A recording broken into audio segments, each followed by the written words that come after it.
Hello guys and welcome to Sleepmentary. Tonight we are not simply drifting into history, but into mystery. The kind of mystery that lingers in the shadows of maps, in the architecture of old buildings, and in the nagging feeling that the world we walk upon might not tell us its whole story. Imagine this: a colossal empire spanning continents, its borders inked on maps for centuries by European cartographers, its name Tartaria etched in bold letters across the vastness of Asia, stretching from the Caspian Sea all the way to the Pacific Ocean. An empire so large, so consistent in its appearance across atlases, that one wonders how it could have ever been forgotten. And yet, it was.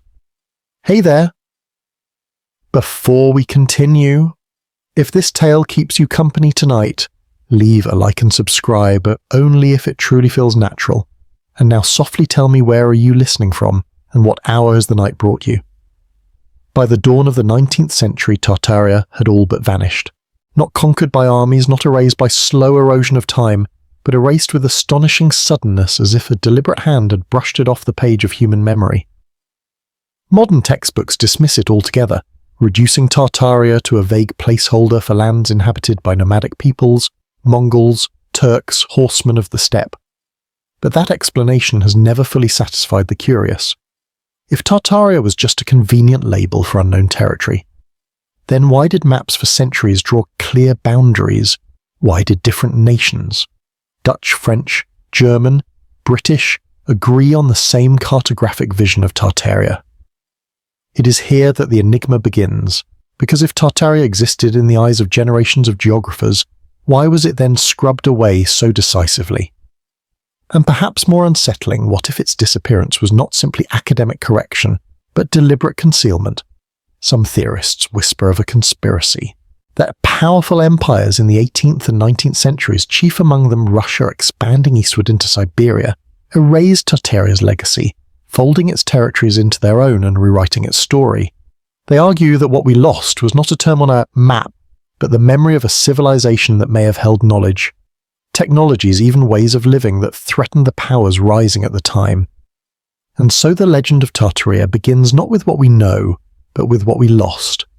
But this mystery deepens when we look not just at the maps, but at the Earth itself.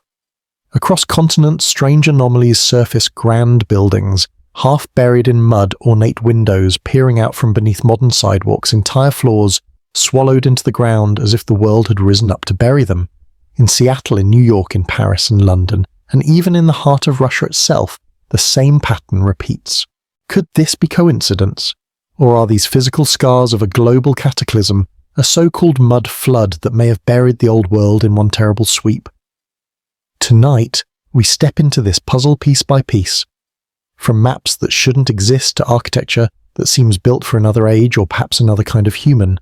From the whispers of giants and airships to the conspiracies of resets and cover-ups.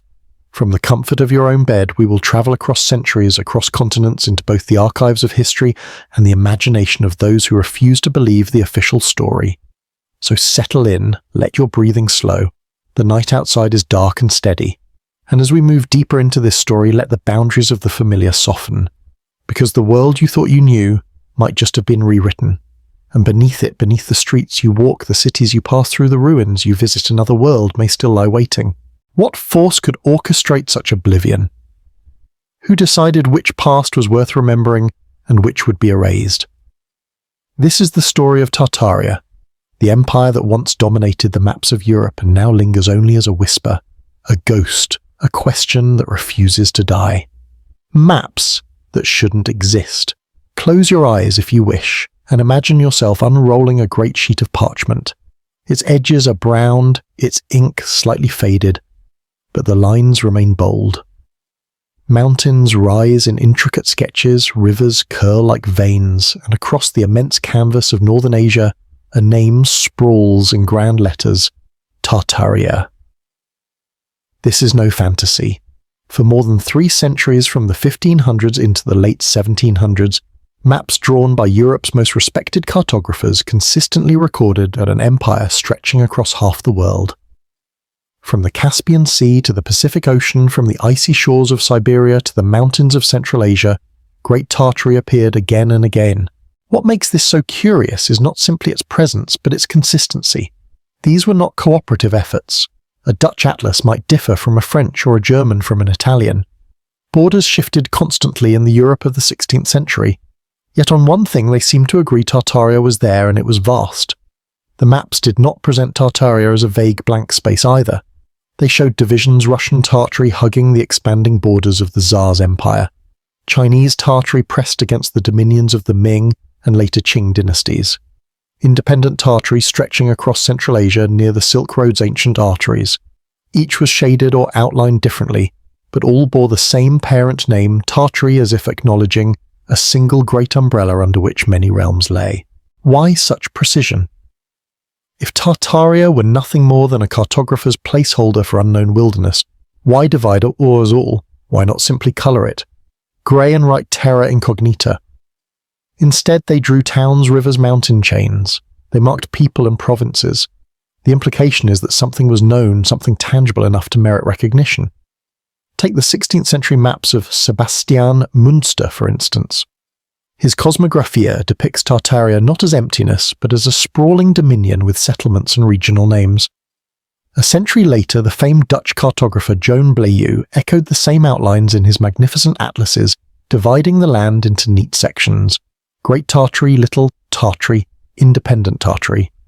Later still, French maps reinforced the image, sometimes showing Tartaria as the largest word printed on the entire continent of Asia. And yet these cartographers were not allies. France, the Netherlands, Spain, England, all were fierce rivals. They vied for colonies, for trade routes, for dominion over seas and markets.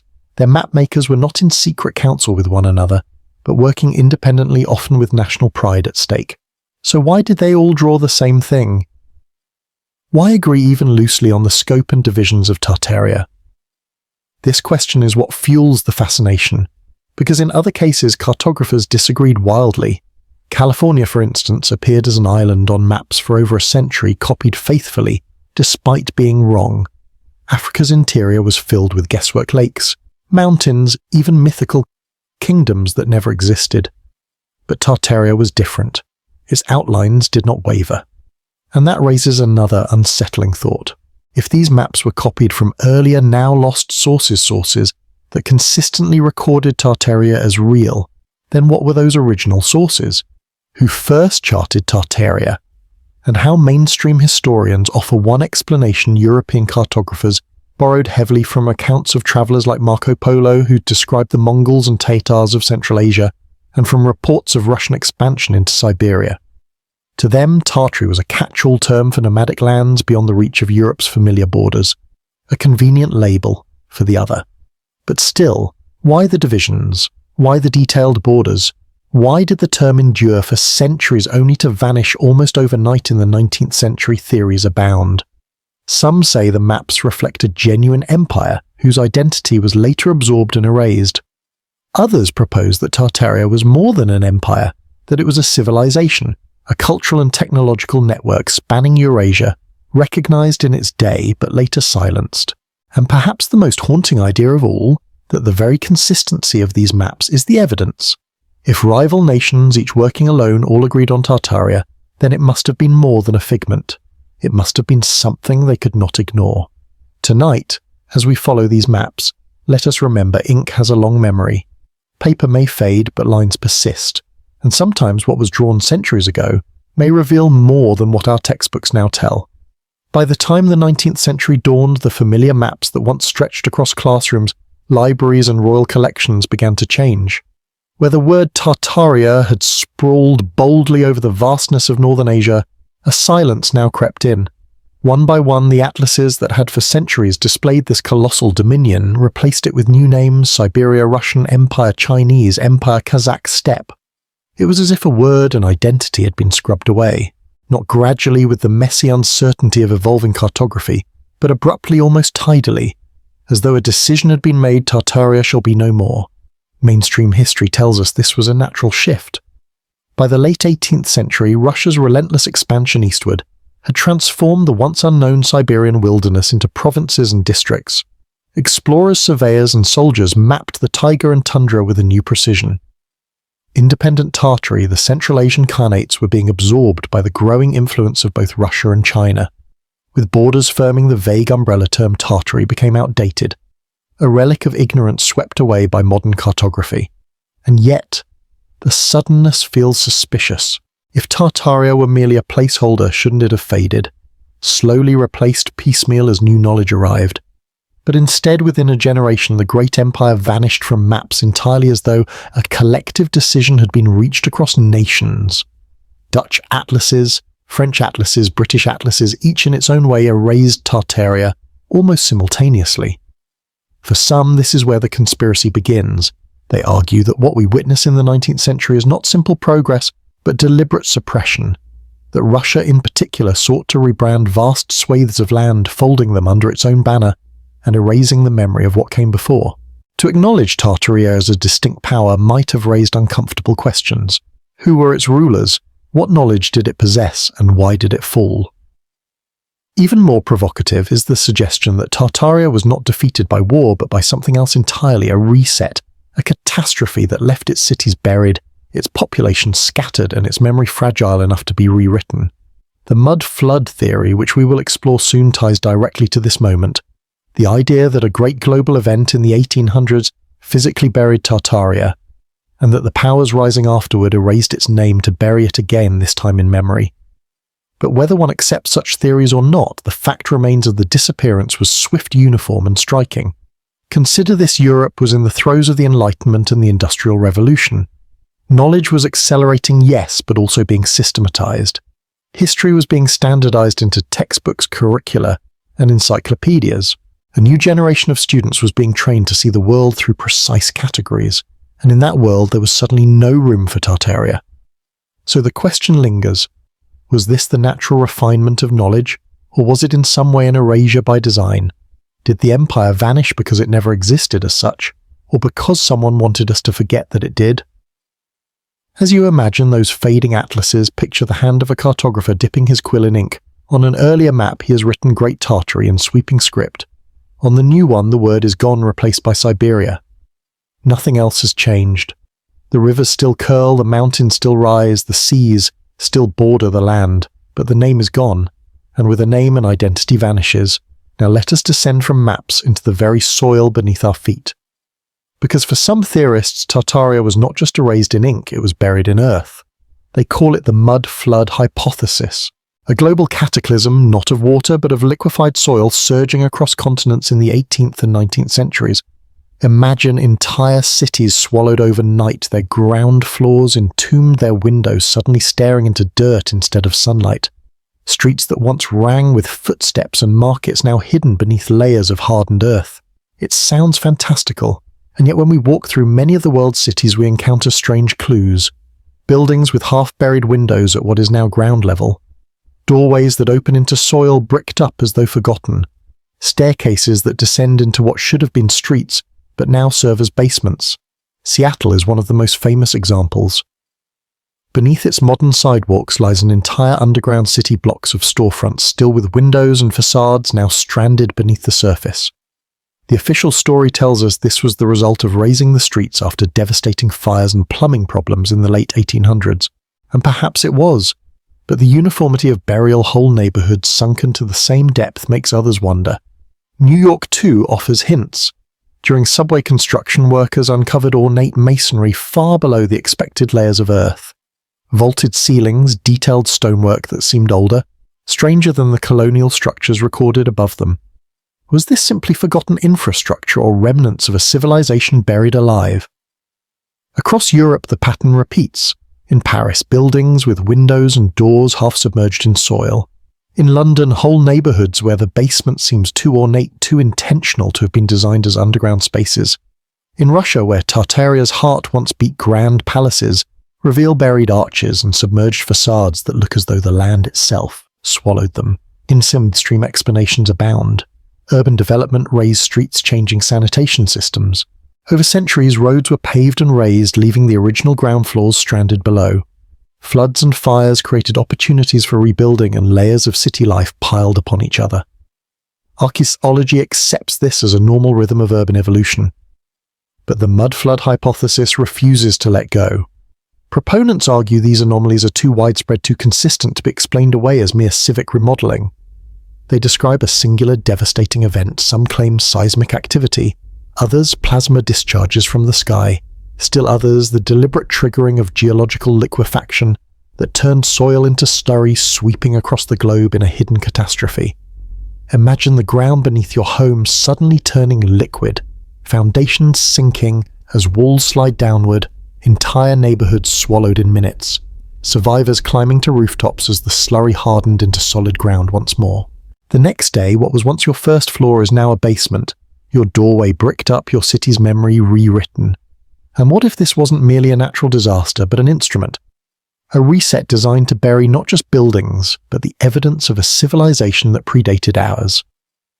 For believers in the Tartarian enigma, the mud flood is not only plausible, it is the missing piece. It explains the vanishing empire, the buried architecture, the sudden map erasure. It was a catastrophe of dirt, a deluge of soil, a flood that did not wash away but smothered. Skeptics roll their eyes, of course. They remind us that no global sediment layer from the 1800s exists in the geological record, that photographs and records of raised streets, particularly in Chicago and Seattle, are well documented, that liquefaction occurs during earthquakes, yes, but not in uniform global waves. Yet the images remain compelling and difficult to ignore. Elegant archways peeking from the ground windows staring out at nothing but soil stairs that lead to nowhere. These are the breadcrumbs that keep the mud flood alive in the imagination. And so we are left with two possibilities. Either these strange buried structures are the result of human practicality as street levels raised for sanitation convenience, or rebuilding, or they are the scars of a catastrophe so vast it has been erased from our collective memory. Which seems more unlikely? That cities were rebuilt with hidden flaws, or that we are standing atop the bones of a forgotten world? When people first hear of the mud flood, it sounds like a fringe fantasy, but then they walk the streets of certain cities and notice something odd, half-buried windows, doors that open into the soil, whole facades stranded below street level. These are not isolated quirks, they are patterns, and in places like Seattle, Chicago, and New York, the anomalies become too striking to ignore. Take Seattle, for example. Beneath its bustling downtown lies an entire hidden city. Today you can even tour it dimly lit tunnels, storefronts, sidewalks, and facades frozen in time. When you stand there, you're not in a cellar, designed to be underground. You're in what was once the street level. Windows stare out at nothing but dirt, ornate stonework sits buried in shadow, and whole shop fronts look ready to open for business if only they weren't sealed in earth. The official story is straightforward. After the Great Fire of 1889, Seattle's leaders decided to raise the city's street level to solve chronic flooding and sewage issues. They literally built the streets higher, leaving the original buildings below as subterranean basements. On paper, this makes sense, but when you walk those passages, questions arise. Why were the original structures so elaborate, with fine stonework and wide thoroughfares? Why did they match the aesthetic of European cities centuries older as if designed in another age? And why does the uniform depth of burial about one story repeat across so many blocks, as if the city had been drowned not in fear but in mud? Now consider Chicago. The windy city was devastated by the Great Fire of 1871. In the rebuilding frenzy that followed, the entire cityscape was transformed. Officially, engineers raised street levels by as much as 10 feet, jacking up buildings and reconstructing roads above the old. The reason again was sanitation, flooding, sewage, and swampy ground demanded change. But beneath Chicago lie traces of a different story. Old photographs show workers trudging through mud streets with ornate stone buildings already half buried before the fire. And when the city elevated itself, what was left behind was a labyrinth of lower levels, sometimes described as if the earth had swallowed the first floor of the city whole. Even today, in certain corners of Chicago, you can find bricked-up windows beneath sidewalks, relics that look less like planned basements and more like victims of a sudden engulfment. Then there is New York City. During the digging of its subway system in the early 20th century, laborers unearthed something astonishing: detailed masonry, vaulted ceilings, and elegant stonework lying far below the modern ground. Some were chalked up to forgotten infrastructure or remnants of early construction. But descriptions of certain finds, arched doorways, intricate brick patterns, heavy stone walls sounded far too advanced to be dismissed as incidental. Could New York, like Seattle and Chicago, be standing atop an older city? Critics argue these anomalies have perfectly rational explanations. Cities evolve in layers. Fires and floods force rebuilding. Streets are paved and raised for drainage. What looks like a buried window might simply be an old ground floor left behind. And often they are right. History is filled with examples of practical urban engineering, yet believers counter that it is the consistency that matters.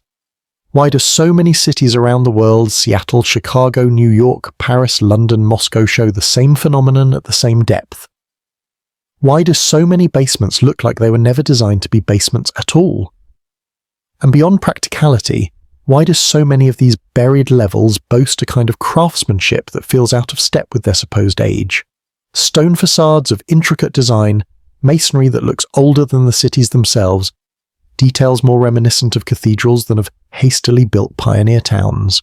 If we entertain the mud flood hypothesis, then these buried levels are not anomalies at all, they are evidence.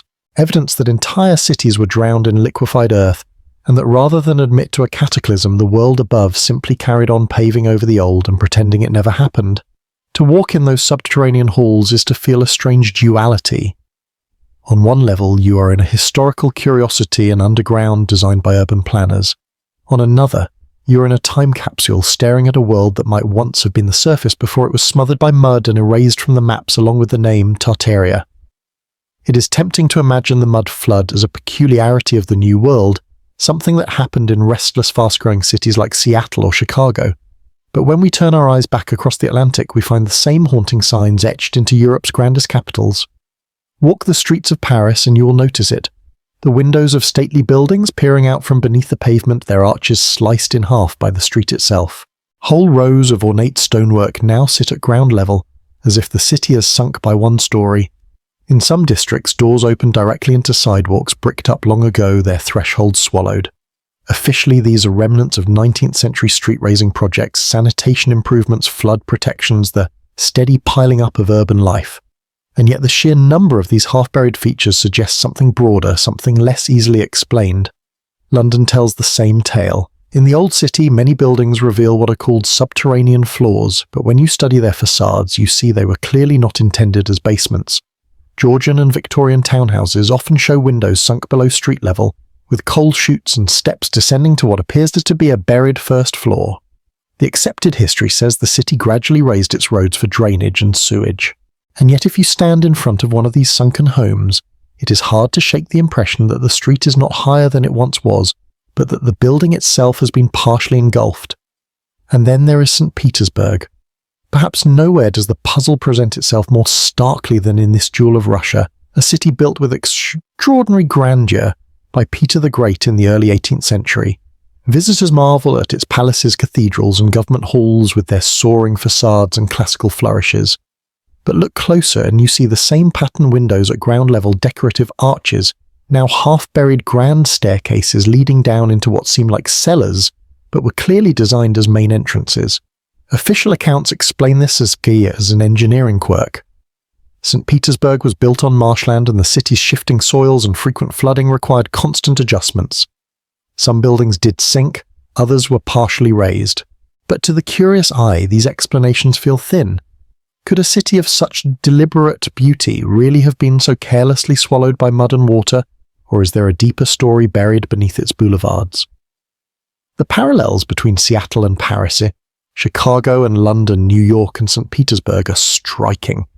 Across oceans, across cultures, we find the same telltale signs.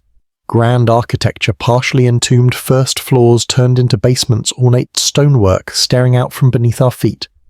If each of these anomalies can be explained away by local circumstances, fires here, floods, their sanitation elsewhere, then it is an extraordinary coincidence. But if they are part of a single pattern, then the mud flood hypothesis gathers strength. Perhaps the catastrophe was not local at all, but global, its traces hidden in plain sight beneath the world's most familiar cities. And here, another eerie detail, many of these buried structures are built in the same style with the same classical columns, domes and decorative motifs, as though echoing a single architectural language spoken across continents. Were these truly separate cities evolving independently, or fragments of a shared civilization, one we have nearly forgotten? In Europe as in America, the whispers persist that beneath our proud capitals lies an older world, a world swallowed not by time, but by Earth itself. By now the pattern is difficult to dismiss. From Seattle to Paris, from Chicago to St. Petersburg, buildings, seem swallowed doorways, sealed windows staring into the earth. It is here that a more unsettling idea emerges. What if these anomalies were not the result of scattered local accidents but the scars of something greater? Some call it the Grand Reset. According to this theory, the disappearance of Tartaria from maps and the half-buried remnants in our cities are not separate mysteries but two sides of the same event. The mud flood was not just a natural disaster but a deliberate mechanism, whether engineered by human hands or something beyond them, to wipe the slate clean. Imagine it, a world-spanning empire advanced in ways we only dimly perceive, suddenly struck by catastrophe.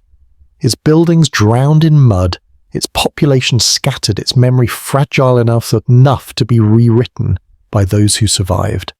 And in the aftermath, a new order rises, not to preserve the past, but to bury it again in history this time, rather than Earth. Supporters of this idea point to the eerie synchronicity. Tartaria vanishes from maps in the early 19th century, precisely when so many cities report sudden street razings, sudden disasters, sudden fires and floods. At the same time, Western education systems begin standardizing history, fixing the timeline of civilization into neat linear progression: Egypt, Greece, Rome, medieval Europe, the Enlightenment. No mention of a vast northern empire, no place for it at all. If this was a reset, it was more than physical, it was cultural, a deliberate erasure and rebuilding. The old buried, the new presented as if it had always been. But why? Why would anyone engineer such a reset? Some argue it was political. The 18th and 19th centuries were the age of empires, Russia, Britain, France, all expanding, consolidating, claiming dominion. A rival civilization, one with its own technologies and traditions, might have threatened their ascendancy. Erase it and they could claim its territory, its architecture, even its inventions as their own. Others push the idea further. They suggest the reset was not merely about territory or power, but about knowledge. If Tartaria possessed technologies, free energy, sound-based construction resonance, engineering, these would undermine the industrial economy that emerged in the 19th century. Oil, coal, and steam were profitable precisely because they were scarce, costly, and controlled. Free power from the air, buildings that harmonized with the planet. That was a future the rising elites could not allow. And so the theory goes, a cataclysm was unleashed. Whether through natural forces harnessed seismic resonance plasma discharges, or through hidden technologies turned against their creators, Tartaria fell. Its people were dispersed, its memory dismantled. The survivors were folded into new nations, their story rewritten. Mainstream historians scoff at such ideas, of course. They argue that the notion of a grand reset is romantic conspiracy, an imaginative way of explaining the perfectly ordinary realities of urban evolution and imperial conquest. And yet even the skeptics must admit history is written by the victors, and what the victors choose to omit can be as telling as what they record. The Grand Reset then is less a theory of geology and more a story about power, about who gets to decide what humanity remembers and what it forgets, about whether the world we inherit is truly the world that was, or a version carefully curated for us. When you walk through a city and see a buried window, a sealed doorway, a staircase to nowhere, it may simply be history's clutter, or it may be a whisper from a world before the reset, a reminder that what we call the present is built quite literally upon forgotten pasts. When we speak of the mud flood, we place it in the 1800s, an era of fires, earthquakes, orphan trains, and the quiet vanishing of Tartaria from maps. But what if this reset was not the first? What if it was simply the most recent echo of something far older? A cycle that has played out again and again across human history. This is where Graham Hancock enters the conversation. The journalist-turned-historian has become a lightning rod of controversy for daring to suggest that advanced civilizations thrived thousands of years earlier than we're taught, only to be destroyed in apocalyptic events. In his works Fingerprints of the Gods, Magicians of the Gods, and the Netflix series Ancient Apocalypse, Hancock argues that humanity's story is not one long march of progress, but a series of rises and catastrophic collapses. The catastrophe he focuses on most is the Younger Dryas, a sudden climatic shift about 12 to 800 years ago. According to mainstream science, this was triggered by the end of the Ice Age. Glaciers melted seas, rose climates swung violently, megafauna vanished.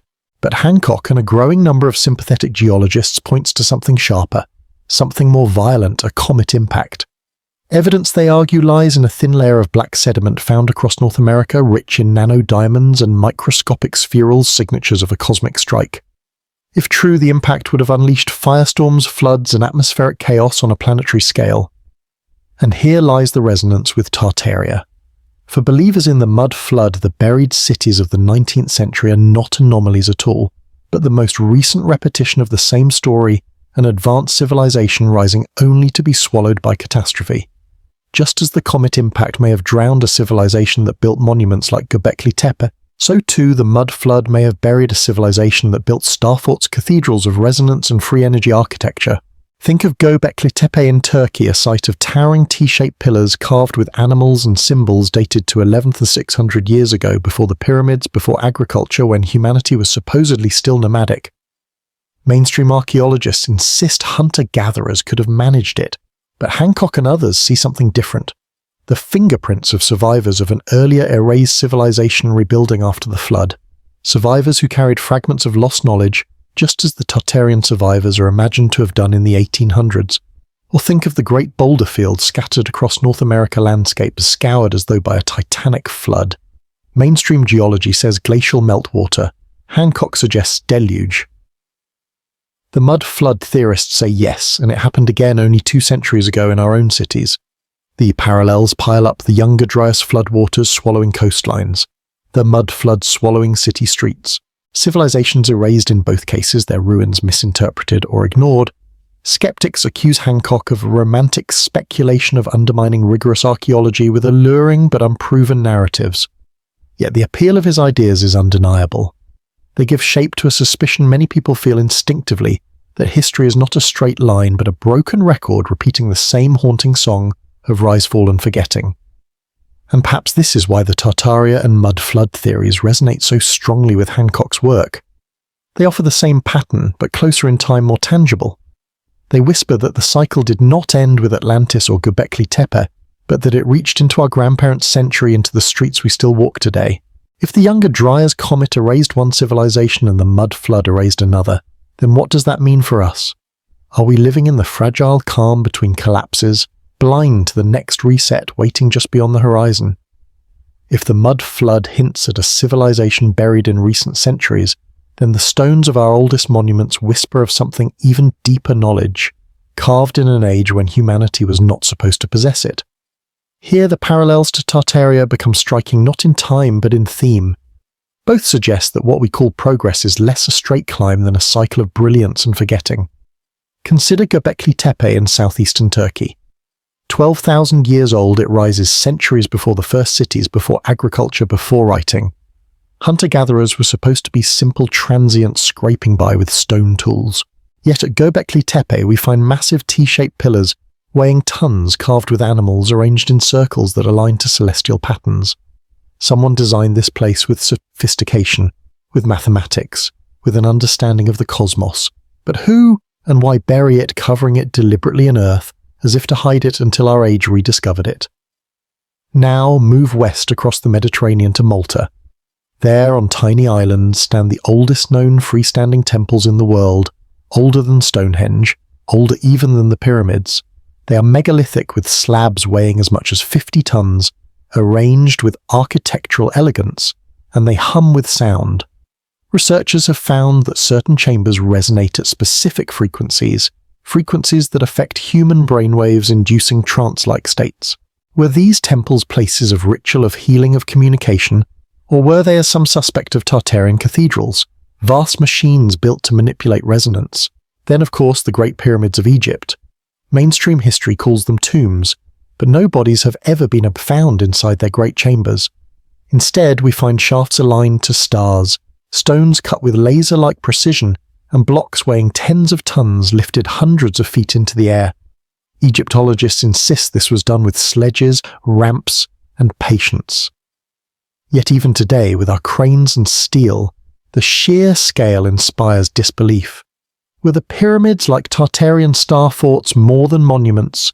Could they have been power stations, resonance chambers, cosmic markers of a lost science? Across the globe echoes repeat.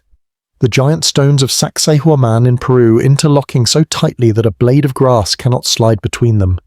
the stone spheres of Costa Rica perfect as planets, the Moai of Easter Island staring inland as though guarding something no longer there.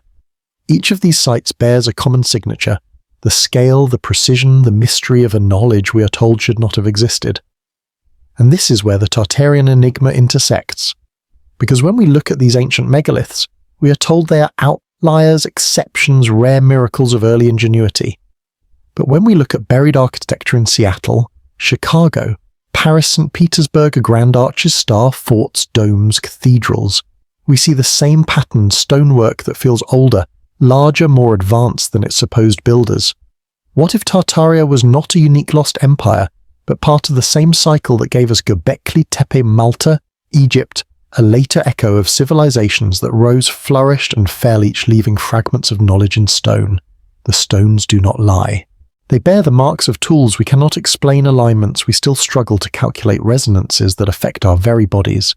They remind us that memory fades but rock remembers, and if the stones of the deep past carry forgotten knowledge, perhaps the buried basements of our own cities do too. The cycle continues: rise, catastrophe, burial, forgetting. A pattern etched not only in ancient megaliths but in the very pavements we walk each day.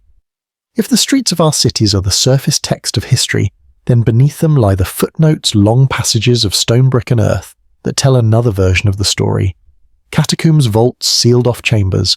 These are not just curiosities of urban planning, but anomalies that hint at layers of civilization buried out of sight, much like the erased maps of Tartaria. Take Paris, for example.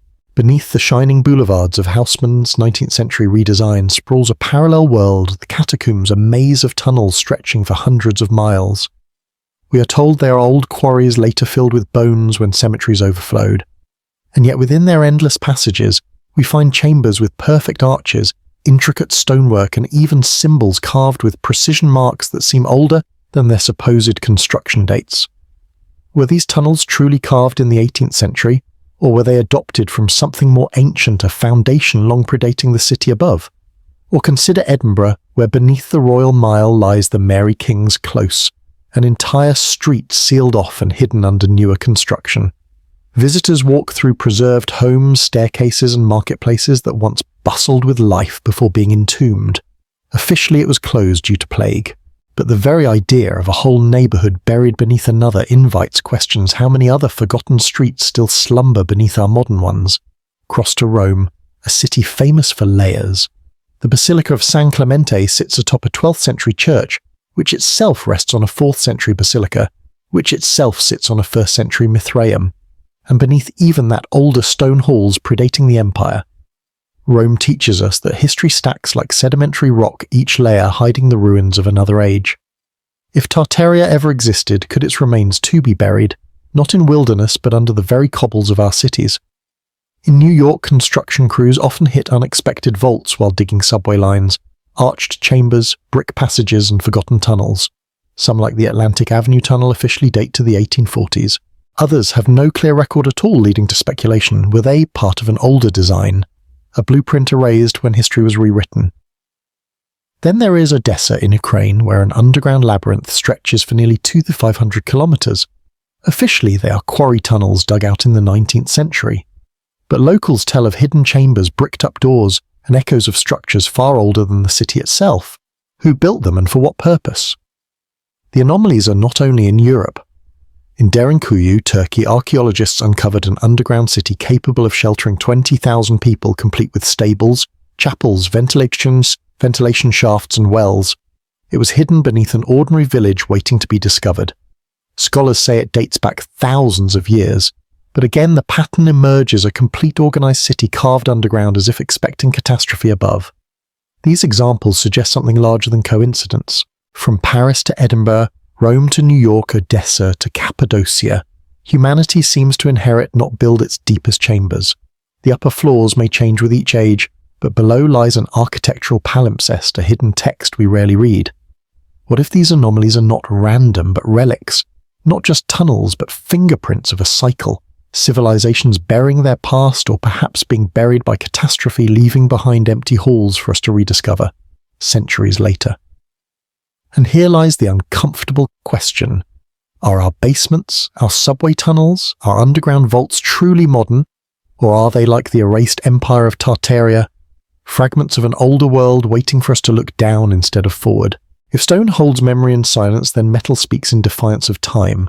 Unlike flesh, unlike wood, metal does not easily surrender to the centuries. It corrodes, it weathers, but sometimes against all odds it endures. And in these surviving fragments we glimpse hints of technologies that do not fit neatly into the timelines we've been given. Consider the Iron Pillar of Delhi, standing over 1,600 years in the open air. By all rights it should be a corroded ruin. Instead, its surface remains smooth, its structure largely unblemished. Modern metallurgists puzzle over its resistance to rust, proposing high phosphorus content and protective film formation. But step back and a larger mystery looms. How did ancient smiths with supposedly primitive furnaces manage such flawless alloying, something modern industry struggles to replicate on this scale? Then there are the out-of-place artifacts whispered about in fringe archives. In India's Agastya Samhita, texts describe batteries made of copper and zinc plates immersed in acidic solutions. Skeptics dismiss them as poetic metaphors, yet when such devices are recreated, they produce current. Did ancient artisans understand electricity long before Benjamin Franklin flew his kite? In Baghdad, an odd clay jar with a copper cylinder inside, now famous as the Baghdad battery, dates back 2,000 years. Was it truly just a storage vessel? Could it have powered simple electroplating, hinting at lost techniques of gilding and preservation? In the mines of South Africa, small metallic spheres have been discovered, some with grooves running around their circumference. They are said to date back billions of years, though mainstream science dismisses the claim, yet the spheres stir the imagination. Are they natural mineral formations or the debris of something once crafted? And then there are advanced alloys from antiquity, Damascus steel, whose legendary blades could cut through lesser swords and bend without breaking, woven with patterns like flowing water. The secret recipe vanished, leaving modern metallurgists still chasing its perfection. Corinthian bronze, prized in Rome, said to shimmer with a mix of copper, gold and silver, a technology so admired it became mythical after its loss. Orichalcum, described by Plato in his story of Atlantis, a reddish gold metal supposedly mined in abundance before vanishing from history. In 2015, ingots of a mysterious copper-zinc alloy were dredged from a 600-year-old shipwreck near Sicily. Was this the lost orichalcum, an alloy advanced for its age? Even more perplexing are the reports of giant metal objects beneath Siberian swamps, discs or domes of an unknown alloy recorded in 19th and 20th century expeditions to the Valley of Death. Locals spoke of them as the cauldron's immense structures partly buried in permafrost impervious to weather. Were they remnants of Tartarian engineering weapons? Or merely myths misunderstood as artifacts? Each fragment raises the same unsettling question. Are these isolated miracles of craftsmanship or echoes of a broader forgotten mastery? If Tartaria or any erased civilization did exist, might it have left behind not only buried buildings, but also metals that refuse to decay? And if so, how many have already been melted down, reforged, and recast into the anonymous steel and bronze of our present world, erasing the evidence not by hiding it, but by using it? Metal, after all, is both relic and resource. Civilizations consume the legacies of their predecessors, but a few strange survivors, the rustless pillar, the perfect blades, the enigmatic ingots still gleam in the shadows, challenging us to ask whether the real story of metallurgy is far older than the textbooks allow. If metal preserves a memory, then energy leaves an imprint on the very bones of the earth. For centuries, scholars and mystics alike have speculated that ancient cities were not arranged at random, but tuned aligned with forces invisible drawing on a natural grid that pulses beneath our feet. Consider the idea of ley lines, those mysterious alignments of monuments, temples and megaliths across continents. To orthodox archaeology, they are coincidences of geography and human preference for high ground. But to others, they are traces of a lost science, lines of energy harnessed by civilizations to power not only ritual, but possibly technology. Look at the pyramids of Giza. Their proportions encode advanced mathematics. Their alignment with Orion's belt suggests cosmic intention. And deep within their limestone and granite, some researchers argue lies an electrical function. Experiments show that the stones conduct piezoelectric currents under pressure. Was the Great Pyramid simply a tomb, or was it a vast resonant machine transforming Earth's vibrations into usable power? Far across the ocean, The temples of Teotihuacan in Mexico stretch out in a grid eerily reminiscent of a circuit board. The Pyramid of the Sun rests atop layers of mica, an insulating mineral used in modern electronics. Why would ancient builders go to such lengths unless they sought to channel energy? Even in Europe, megalithic stone circles like Stonehenge, Karnak and Callanish line up with solar and lunar cycles, but also seem to hum with acoustic and magnetic anomalies. To stand in their centre is to feel not only history but perhaps the ghost of an energy field. And what of St. Petersburg, a city central to the Tartarian legend, its grand boulevards and star-shaped fortresses align with geomagnetic nodes? Some claim its cathedrals with soaring domes, metal spires and resonant interiors functioned like giant capacitors drawing down atmospheric electricity and redistributing it. Even in old illustrations of 18th and 19th century cities, strange antenna-like devices appear atop buildings. Lightning rods, yes, but some argue they were more. The free energy hypothesis suggests that what we call ornament may once have been infrastructure, copper domes, gilded finials and iron crosses, all part of a network capturing telluric currents and atmospheric charge. Cathedrals as power stations, obelisks as transmitters, entire city plans as grids humming with the invisible breath of the earth. Mainstream science dismisses this as pseudo-history. Yet the persistence of the idea, from Nikola Tesla's dream of wireless electricity to the legends of Atlantean crystals, points to a human intuition that we once lived closer to the pulse of the planet. If the mud flood buried a civilization, perhaps it also buried a technology of harmony cities designed not against nature but in resonance with it. And if that is true, then the story of power itself changes. Electricity was not invented but rediscovered. The question lingers, were we meant to inherit this knowledge? Or was it deliberately hidden, reset with the maps, the names, the narratives? From the ground, a wall is only a wall, and a ditch is only a ditch. But from above, from the vantage of a bird or a god, shapes emerge. Circles, stars, and spirals too vast to be grasped by the human eye. Consider the Nazca lines of Peru etched into desert gravel between 500 BCE and 500 CE. From the surface, they are meaningless scratches. From the air they bloom into hummingbirds, spiders, monkeys, and perfect geometric forms stretching for miles. The mainstream explanation holds that they were ritual pathways for gods who descended from the sky. But skeptics ask who was meant to see them when human flight was supposedly unknown. Now look northward to the earthworks of Ohio and the Mississippi Valley. Serpent Mound undulates across the landscape for more than 1,300 feet, coiling in a design visible only from above. Countless circular enclosures and geometric embankments once dotted the region, so vast that early European settlers mistook them for natural hills. Yet surveys revealed precise mathematics, octagons aligned to lunar cycles, squares aligned to solstices. Were these ceremonial centres or markers in some forgotten grid then the star forts of Europe and beyond? At first glance, they are military fortifications of the Renaissance, designed for defence against cannon fire. But from the air, they take on another quality, perfect mandalas of geometry. 10-pointed stars, fractal bastions, moats forming concentric rings. They appear across continents: Italy, the Netherlands, India, even the Americas, built by different nations, yet nearly identical in design. Defensive logic explains some of it. But why the aesthetic perfection? Why the sense of symbolic order? Some researchers suggest the forts were not only bastions of war, but machines of energy, their moats and walls channeling currents of air, water, even magnetism. And then there are the geoglyphs of Central Asia and Russia, massive squares, crosses and wheels carved into the steppe.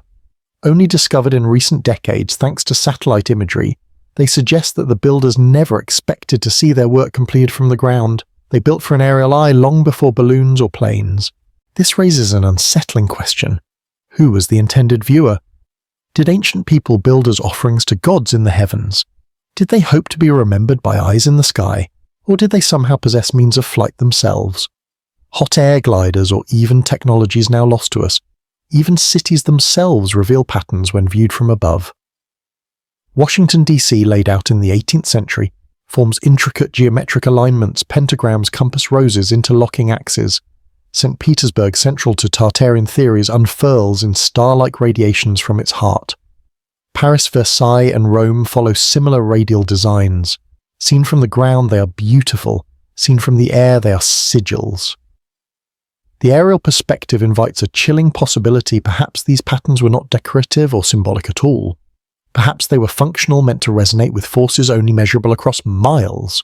Cities as circuits, forts as resonators, landscapes as coded texts, legible only to those who could look down from the sky.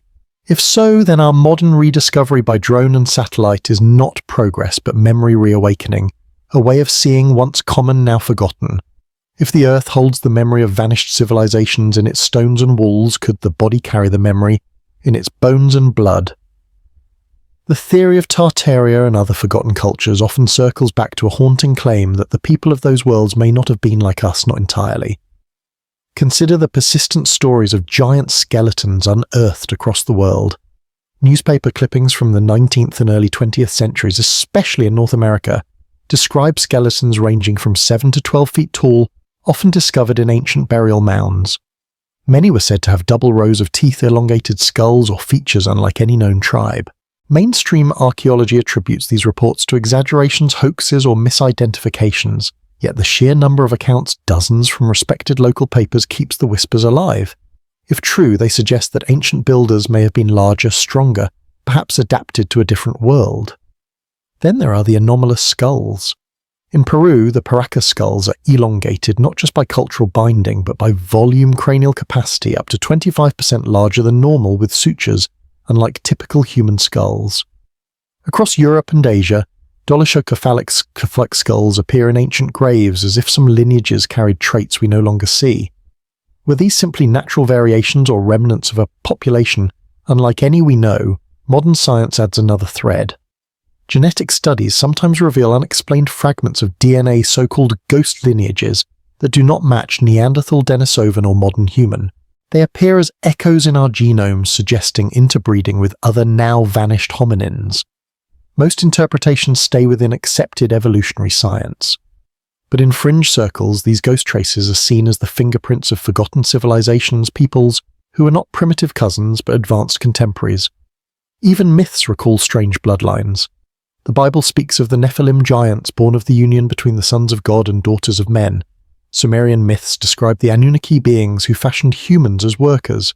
Norse sagas speak of Jotnar the giants who shaped the world.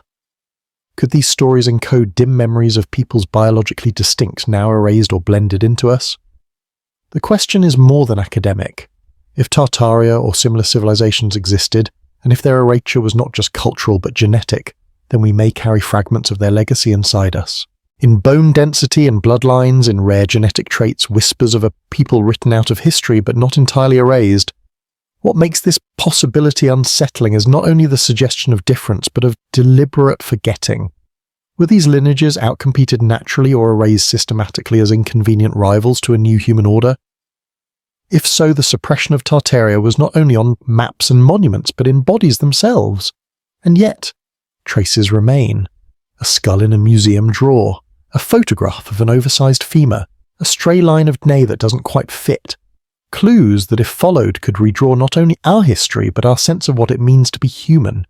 If stone crumbles and bones decay, what else endures? Words, not etched into monuments, but carried in voices, mother to child, elder to apprentice, traveller to a stranger at the fire.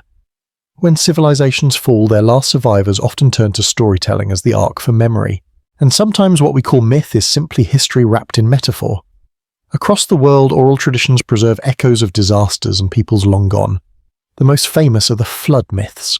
Over 200 cultures, from the Mesopotamian epic of Gilgamesh to the Norse tale of Bergelmir to the Hopi stories of waters rising, speak of a deluge that swept the earth. Mainstream scholars see these as cultural memories of regional floods.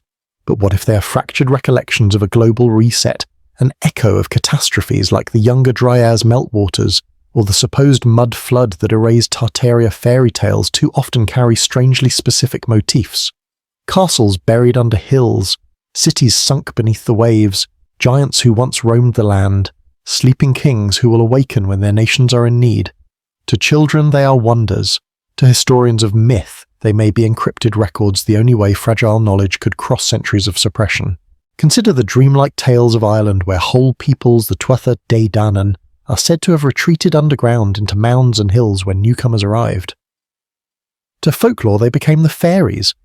To archaeology, those mounds are megalithic tombs far older than the Celts who told the stories. Did the myths preserve a memory of a displaced people folded into legend? Or take the indigenous legends of North America, which speak of giant beings who built mounds, raised structures, and warred with humans before vanishing. Early European settlers dismissed these as fantasy, yet the very soil of the continent is filled with vast earthworks, many destroyed before they were studied. Were the giants allegories or memories of cultures erased before history began recording? Even in children's tales, fragments linger. The Pied Piper leading away children beneath the hill, Atlantis sinking beneath the sea, the Sleeping Beauty sealed away until the right time. Such patterns repeat across continents, across tongues, as though the same core memory has been retold until it became a bedtime story. And perhaps that is the only way forbidden knowledge could survive. If Tartaria, or any erased civilization, once flourished, its memory might not lie in official records. Those can be burned maps, redrawn, monuments buried. Instead, it may drift through lullabies, chants, and fables hidden in plain sight. It raises an unsettling possibility that when we laugh at fairy tales, we are laughing at the broken mirror of our own past, our ancestors whispering through allegory, hoping that one day we would remember. If myths are whispers, artifacts are shouts that should not exist. Scattered across the world are objects that refuse to fit the neat boxes of history. Archaeologists call them parts out-of-place artifacts. To skeptics, they are mistakes, hoaxes, or coincidences. To others, they are smoking guns of forgotten worlds. Take the Baghdad battery discovered in the 1930s, clay jars with copper cylinders and iron rods inside dating back over 2,000 years. To conventional archaeology, they were mundane storage vessels, yet when filled with acidic juice, they produce a weak electrical current. Was this an ancient experiment in electrochemistry? A tool for plating metals? Or a hint that electricity was once part of human craft long before Edison's wires lit the night? Then there are the crystal lenses of Nimrud carved 3,000 years ago in Assyria. To a casual glance, they are just polished stones. But when tested, they magnify like glass lenses. Did the ancients know of optics, telescopes, microscopes knowledge we tell ourselves was only unlocked in the Renaissance? And stranger still, there are anomalies entombed in stone itself. Reports circulate of metallic spheres found in South African rock strata over 2 billion years old. Grooved and shaped with uncanny precision, they should not exist in that timeline. Or the Kozo artifact, a spark plug-like object allegedly encased in solid rock dated hundreds of thousands of years old. Each case is debated, often dismissed, but each raises the same unease. How can a human-made object be older than humanity itself? Even tools have appeared where they shouldn't.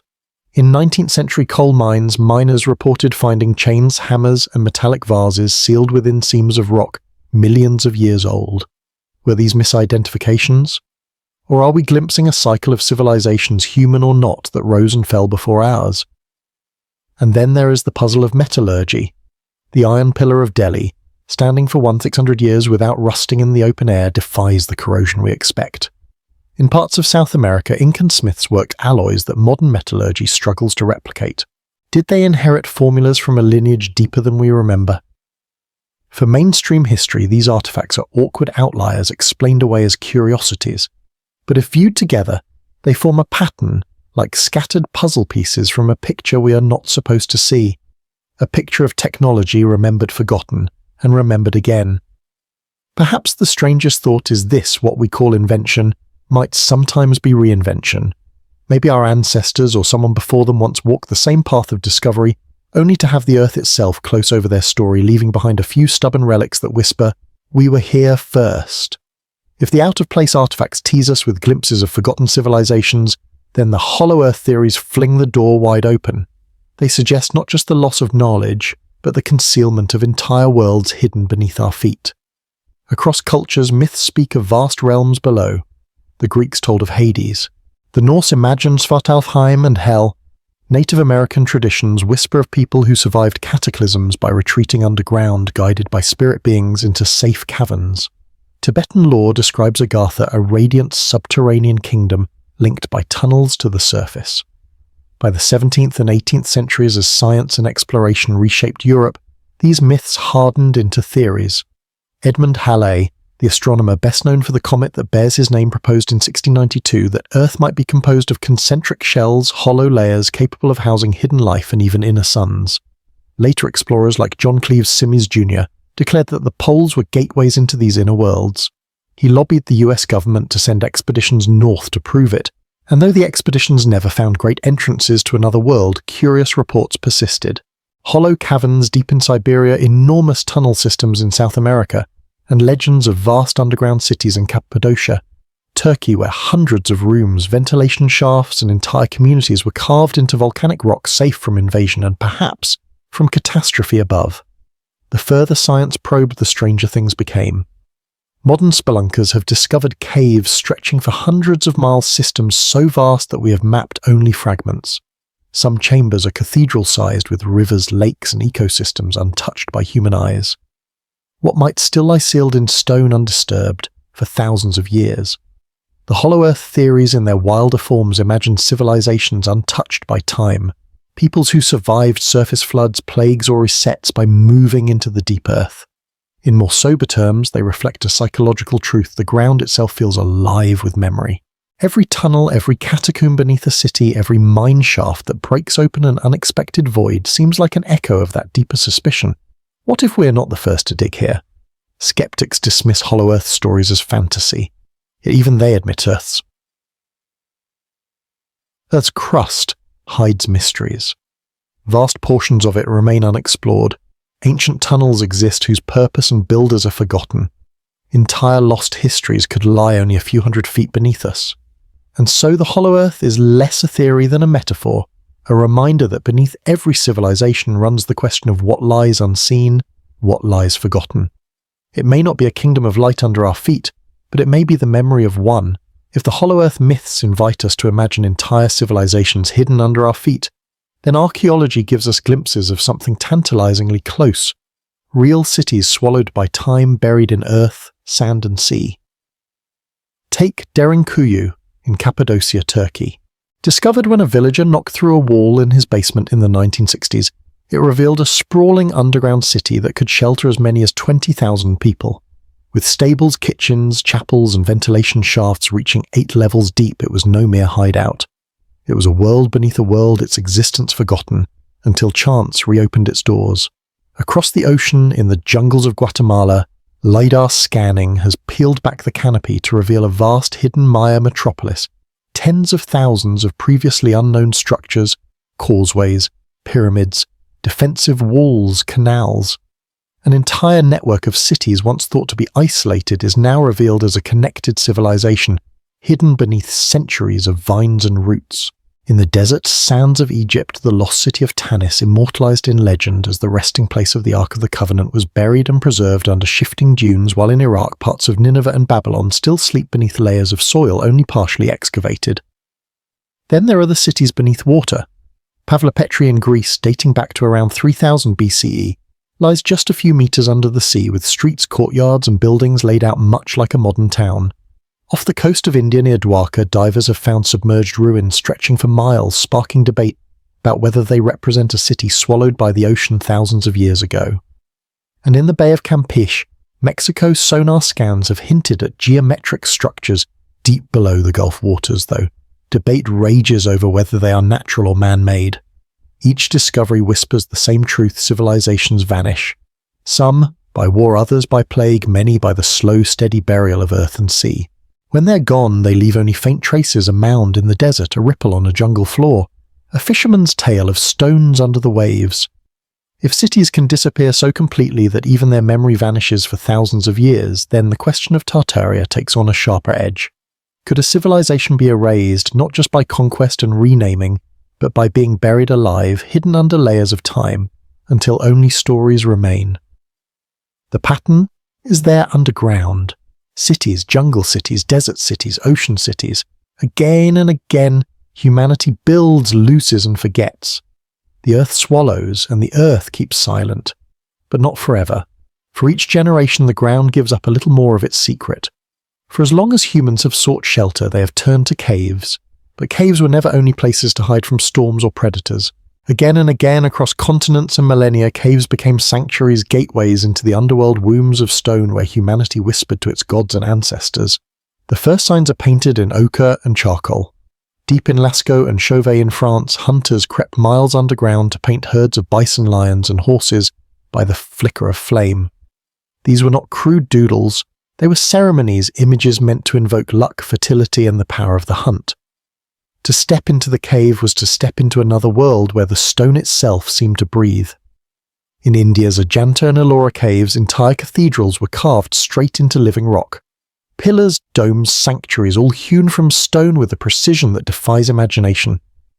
At Ellora's Kilasa temple, workers removed more than 200,000 tons of basalt to reveal a monolithic shrine, one continuous piece of rock sculpted into the likeness of Mount Kailash, home of the gods.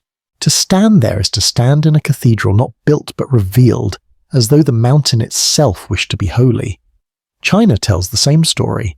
At Longmen and Mogao, thousands of Buddha statues glow from cliff walls, some towering over 50 feet, others so small they fit in a hand. Entire libraries of stone, their surfaces etched with sutras and prayers. These were not only art galleries, they were repositories of memory carved to last beyond paper, beyond dynasties. Even in Europe, Christianity once met the underground. The catacombs of Rome stretch for hundreds of miles with crypts, frescoes, and symbols of faith painted in the half-light. Early Christians prayed among the tombs, turning death into a threshold for rebirth. And in Cappadocia's volcanic tufa, the same region that hides Derinkuyu soft stone, became honeycombed with chapels and monasteries. Crosses etched into ceilings, frescoes of saints' altars worn smooth by centuries of hands. These were caves turned into cathedral sanctuaries that merged earth with heaven. Why caves? Perhaps because they were already liminal half-worlds between surface and depth, womb and tomb, life and death. To enter was to descend into mystery, to leave behind the ordinary, and touch something eternal. Some theorists suggest that what we see as sacred caves might also preserve echoes of older civilizations, that the choice to carve deep underground was not only spiritual but practical, preserving knowledge, hiding relics, sheltering survivors of past cataclysms.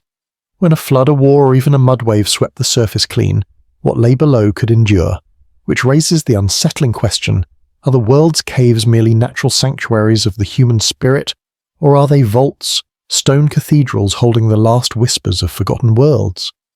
For centuries, caves and the deep earth belonged to myth.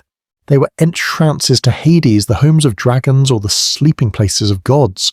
But in the last 200 years, a new kind of explorer has taken the torch, then the headlamp, and stepped into the dark. Not priests or storytellers, but spelunkers, geologists, and scientists armed with ropes, sonar, and scanning technology.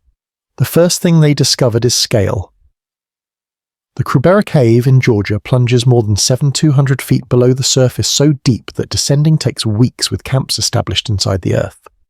In Mexico's Sistema Cheve, explorers have mapped labyrinths stretching over 50 miles of tunnels with drops so sheer they vanish into darkness. These are not minor cracks. They are worlds beneath our own vast enough to humble even seasoned climbers. But descent is not only physical. Modern science probes the hidden layers of the earth with instruments sharper than eyes. Ground-penetrating radar, seismic scans, and muon tomography cosmic particles that slip through stone allow scientists to peer into pyramids and volcanoes even beneath cities. In Egypt's Great Pyramid, muons revealed cavities no one had entered in 4,000 years. Were they storage chambers, ritual voids, or something we no longer understand? Geology adds another layer. Rock strata become a library of the Earth's past fossils, ash layers, sudden shifts that tell of floods and cataclysms. In some places, layers appear out of order, jumbled as though the Earth itself once liquefied. The same strange patterns that fuel theories of mud floods are also the subject of mainstream debates. Quick clays, landslides, earthquakes that can swallow a house whole in seconds. Spelunkers, meanwhile, bring back stories that blur the line between science and myth. The Nika Crystal Cave in Mexico holds selenite crystals 30 feet long, shimmering like frozen pillars of light. Temperatures soar past 120 degrees, humidity nears 100%, and yet inside this alien world, life exists, bacteria sealed in fluid inclusions dormant for tens of thousands of years, revived when scientists drilled the crystals. Even our cities are not immune. Urban archaeologists in London, Paris, and New York descend into forgotten tunnels and catacombs covering entire layers of infrastructure beneath the streets. Subway workers sometimes stumble on bones brick chambers or vaults no one remembers building. The ground beneath our feet is not solid, it is layered with stories, some written, some still sealed. Technology makes the descent safer, but it doesn't erase the awe. Whether in the boots of a caver dangling from a rope, or in the data stream of a particle detector, the message is the same: the Earth holds far more than we have yet uncovered. And always the same thought hovers. If there are worlds beneath vast enough to hide life knowledge, even entire cities, what else waits in the dark, unseen, untouched, patiently enduring? The deeper we descend, the more the lines blur between science and story. For while explorers bring back maps and scans, myth has long placed sentinels at the mouth of the earth, warnings carved in tale and ritual reminders that not every door should be opened. Across cultures we find a striking pattern: caves, chasms, and hidden entrances are not simply voids but thresholds, and thresholds are guarded. In ancient Greece, the gates of Hades were watched by Cerberus, the three-headed hound, whose very form was a warning that passage was not meant for mortals. The Norse spoke of dwarves and Jotun, who stood at subterranean forges, masters of metals too strange for men. In China, local legends tell of dragon-guarded caves whose treasures could only be approached by those with pure intent or not at all. The motif is repeated in Christian Europe, where monks warned of demon-haunted caverns that opened during earthquakes, swallowing whole villages as punishment for sin. In Ireland, Owain the Cave of Cats was said to be an entrance to the otherworld guarded by beasts and spirits that emerged on Samhain when the veil was thin. To step inside was to risk never returning unchanged. These guardians, and curses, often seemed exaggerated stories meant to frighten children or keep wanderers safe from dangerous ground. And yet when modern spelunkers crawl into unexplored shafts, they sometimes find chambers filled with ancient markings, spirals, handprints, or carved figures that appear to stand watch. In France's Chauvet Cave, paintings of lions and bears face the entrance like eternal sentinels. Were they decoration or guardians drawn in pigment warnings for those who came after archaeologists? Note another curious detail: block tunnels. In sites from Cappadocia's underground cities to Native American mound complexes, certain passages were intentionally sealed with boulders or bricked over. The reason is rarely clear. Were they structural or were they warnings? Do not pass, the ancient equivalent of a locked door. And then there are the curses. Inscribed in tombs and vaults across Egypt, Mesopotamia, and the Americas are threats against intruders. Death shall come on swift wings. He who enters shall not return. We often read them as superstition, but they mirror the same structure as myth: a threshold, a guardian, a price for transgression. Perhaps myths of guardians are not about monsters at all. Perhaps they are cultural memories of real danger, toxic gases, unstable stone microbes long dormant in darkness. Or perhaps they are the echo of something else, knowledge too dangerous or too powerful to let just anyone pass. In either case, the warning lingers.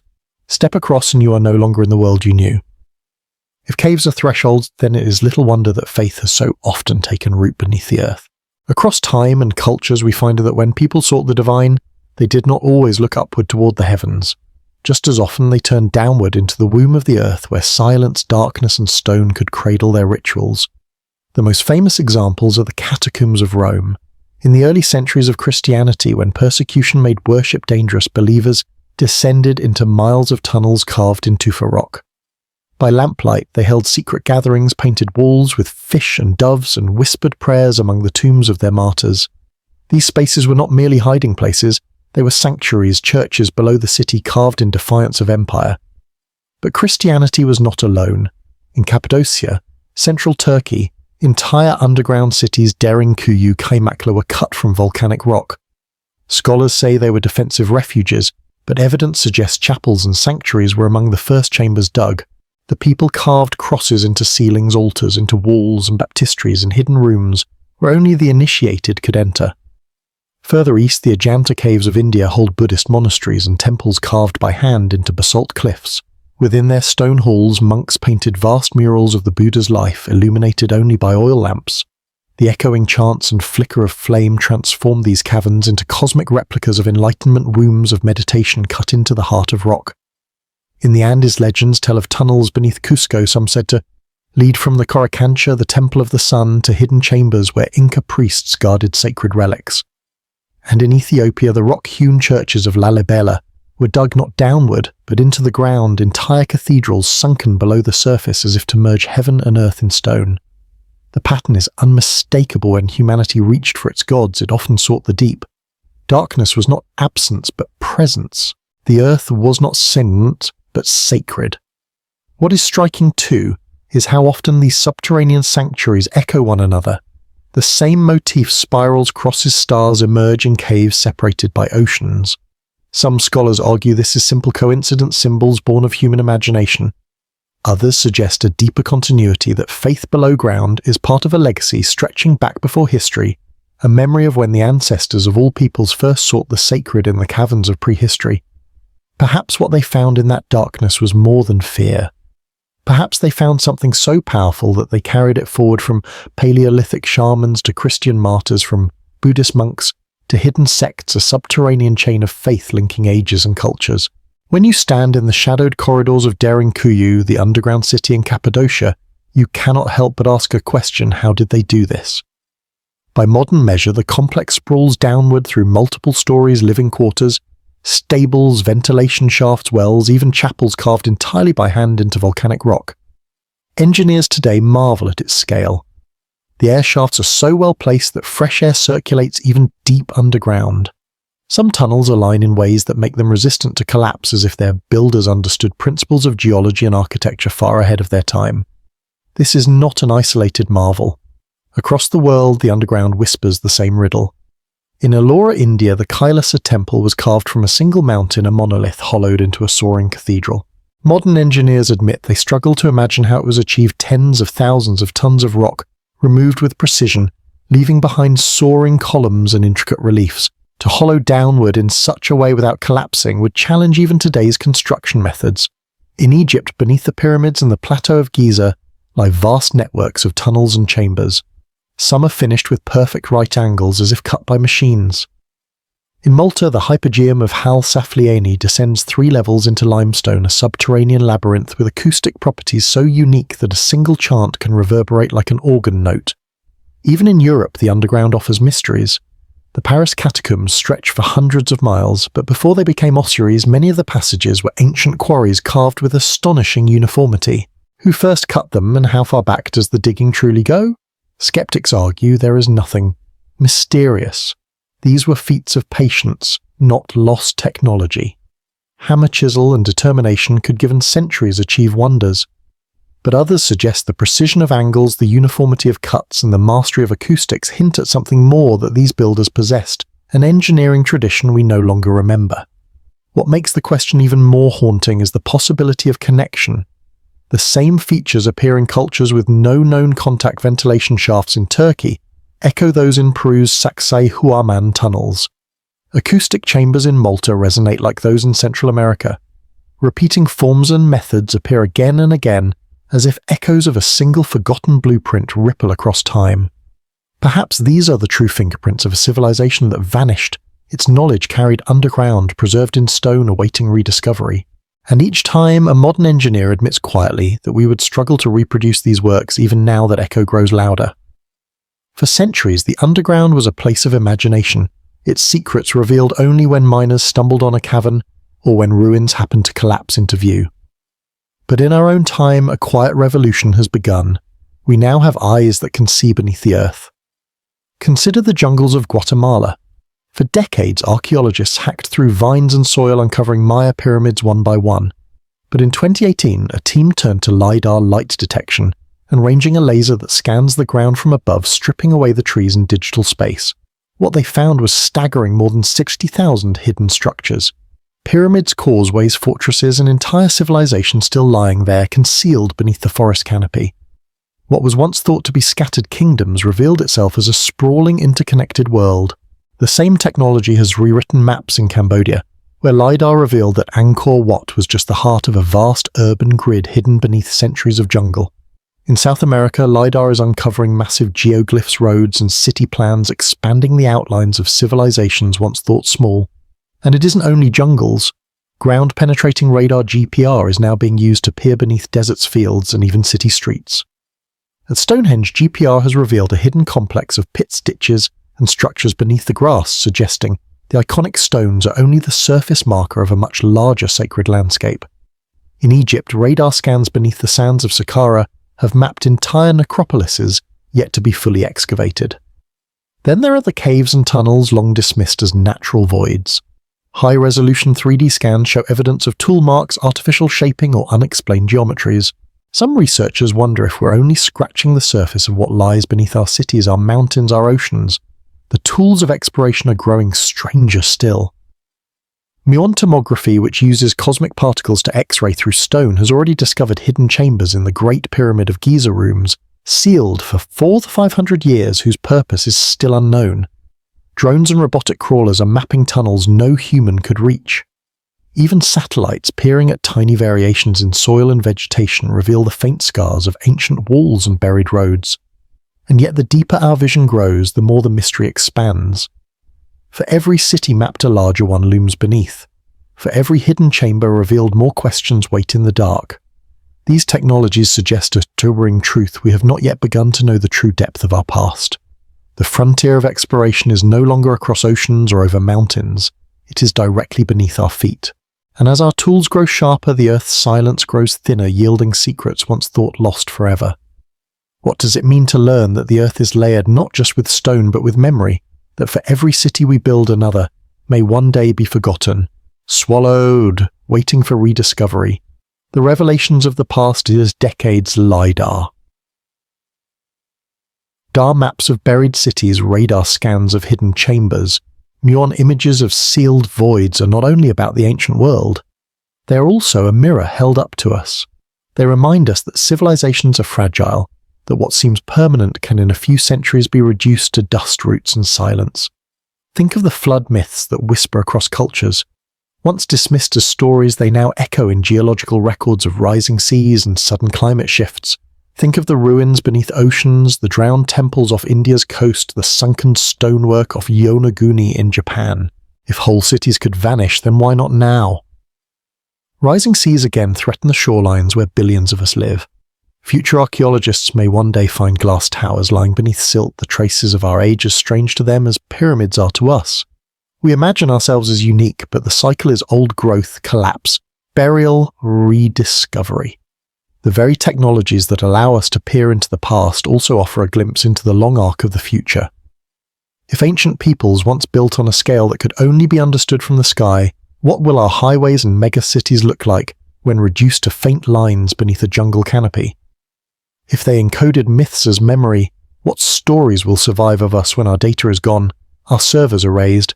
Perhaps this is the humbling lesson of all the anomalies: the stone too heavy, the tunnels too deep, the myths too persistent. Not that there was one lost civilization, but that civilizations themselves are always in danger of being lost. Each age is a layer, each city a fossil in waiting. And so when we look at the mysteries of Tartaria, or the great flood myths, or the star-shaped forts only visible from above, we may be glimpsing not only what came before, but what may come after. The deep past and the deep future touch in this realization we too will be buried. Perhaps not under mud floods or glaciers, but under time itself. And one day someone will peel back the earth, scan the soil, read our ruins like riddles, and wonder what we forgot to remember. At dawn on June 30th, 1908, the skies above central Siberia tore open. Witnesses spoke of a fireball brighter than the sun, a shockwave that flattened 80 million trees across more than 2,000 square kilometers, and a night sky that glowed so bright in Europe that people could read newspapers at midnight. We know it as the Tunguska event, the largest explosion in recorded history. Conventional science explains it as an asteroid or comet fragment that entered the atmosphere and detonated before impact. No crater because nothing struck the ground. Just airburst fire and devastation. But for those who follow the trails of Tartaria, the question lingers: why here? Why in the Siberian heartland once mapped with strange star forts and rumoured to be a seat of forgotten power? Some speculate Tunguska was no random visitor from space. Could it have been the failure of a buried energy device, a remnant of the fabled power grid cities we glimpsed in earlier chapters? Local legends spoke of fire from the earth long before 1908. The Evenki people told stories of a god's forge beneath the soil, a place where the sky could burn. Others point to curious anomalies, trees that did not burn though they were blasted flat. radiation spikes in the soil unexplained by mere impact, a strange magnetic pulse reported by telegraph operators across Europe at the exact moment of detonation. If the Tartarian Empire truly mastered energy wireless power harmonic resonance architecture as circuitry, then Tunguska begins to look less like chance and more like a system collapsing on itself. A runaway discharge, a core meltdown in a network whose last spark still flickers beneath the Siberian tundra. Even today, Russian expeditions to the Tunguska zone describe an eerie stillness. Compasses spin, plants mutate, locals call it the place where the earth breathed fire. So what was Tunguska? A comet from deep space? A test of technology we cannot name, or the last gasp of a forgotten civilization, its final heartbeat shaking the sky? What we can say is this: Tunguska remains an open wound in the Earth's memory, and perhaps in the look long enough at the pages of modern history and certain disasters begin to rhyme. Lisbon, 1755. A day when the city of philosophers and merchants was swallowed by quakefire and tsunami in a single morning, wiping out libraries, records, cathedrals, and tens of thousands of lives. Europe's age of reason trembled not only in stone but in certainty. London, 1606, the Great Fire swept through the medieval core, reducing centuries of crooked streets, guildhalls, and churches to ash. In its place rose the new geometry of Christopher Wren's city, a reset that many claimed was far too swift, far too complete to be only accident. Chicago, 1871. One dry night, flames leapt across wooden rooftops, consuming a metropolis that had risen too quickly. In just 2 days, the heart of the city was gone. Out of the ashes came a new grid of steel and stone, modern Chicago. San Francisco, 1906. An earthquake toppled buildings, but it was fire that finished the job. Whole districts erased, records lost, and in the rebuilding, a new civic order, taller, stronger, and suspiciously uniform. Taken one by one, they are tragedies natural or accidental, the unpredictable violence of earth and flame. But taken together, they form a pattern of resets. Cities reduced to cinders only to be remade as though by design. Wider boulevards, taller structures, centralized planning, new control. Historians see progress. Conspiracy watchers see something else, the hand of an invisible architect clearing away the old to lay new foundations. Lisbon was not just an earthquake, it was the death of an age. London was not just a fire, it was the birth of the financial capital. Chicago was not just disaster, it was the proving ground for steel and skyscraper. San Francisco was not just tremor and blaze, it was the gateway to empire rebuilt on command. Could these natural catastrophes have been engineered resets, lightning rods for energies we do not yet understand, orchestrated demolitions hidden behind smoke and flame? If so, then destruction itself becomes a tool, a way to overwrite memory, erase inconvenient layers, and rebuild the world in new image. The question is not whether cities will burn. The question is who lights the match and why. Not all resets come with fire and stone, some come silently in the breath. In 1918, as the First World War ended, a new terror swept the globe, the Spanish flu. It struck not the weak or the old, but the young and the strong. Soldiers just returned from the trenches, factory workers, mothers and fathers in their prime. In a single year, as many as 3 million lives were extinguished, more than the war itself had claimed. The strange part, its timing? A global war had shattered empires, redrawn borders, and left populations weary. Then came the virus, finishing what the war had not, hollowing out communities, breaking resistance, ensuring that whatever world emerged on the far side would not look like the one before. But 1918 was only the most recent echo. The Black Death of 14th century erased up to half of Europe, collapsing feudal orders and paving the way for new economies, new powers, and new religions of control. The plague of Justinian's 6th century scythed through the Eastern Roman Empire, weakening Byzantium at the very moment it might have reconquered the Old West. Smallpox in the Americas 16th century arrived with the conquistadors reducing civilizations of millions to scattered remnants, clearing the land for conquest and colonization. Each time the world did not merely grieve, it transformed. So a darker question lingers: were these pandemics purely natural cycles of disease or something more deliberate? Were they engineered resets, tools of culling designed to weaken populations tied to an old order, ensuring only survivors shaped by the new powers would remain?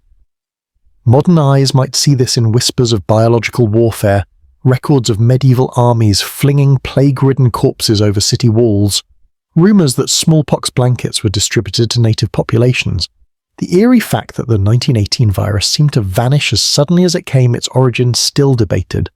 Whether by nature or by hand, pandemics act like fire in the bloodstream, burning away the old world and forcing a rebirth. When they pass, they leave behind not only new graves, but new societies, new rulers, new structures of the power.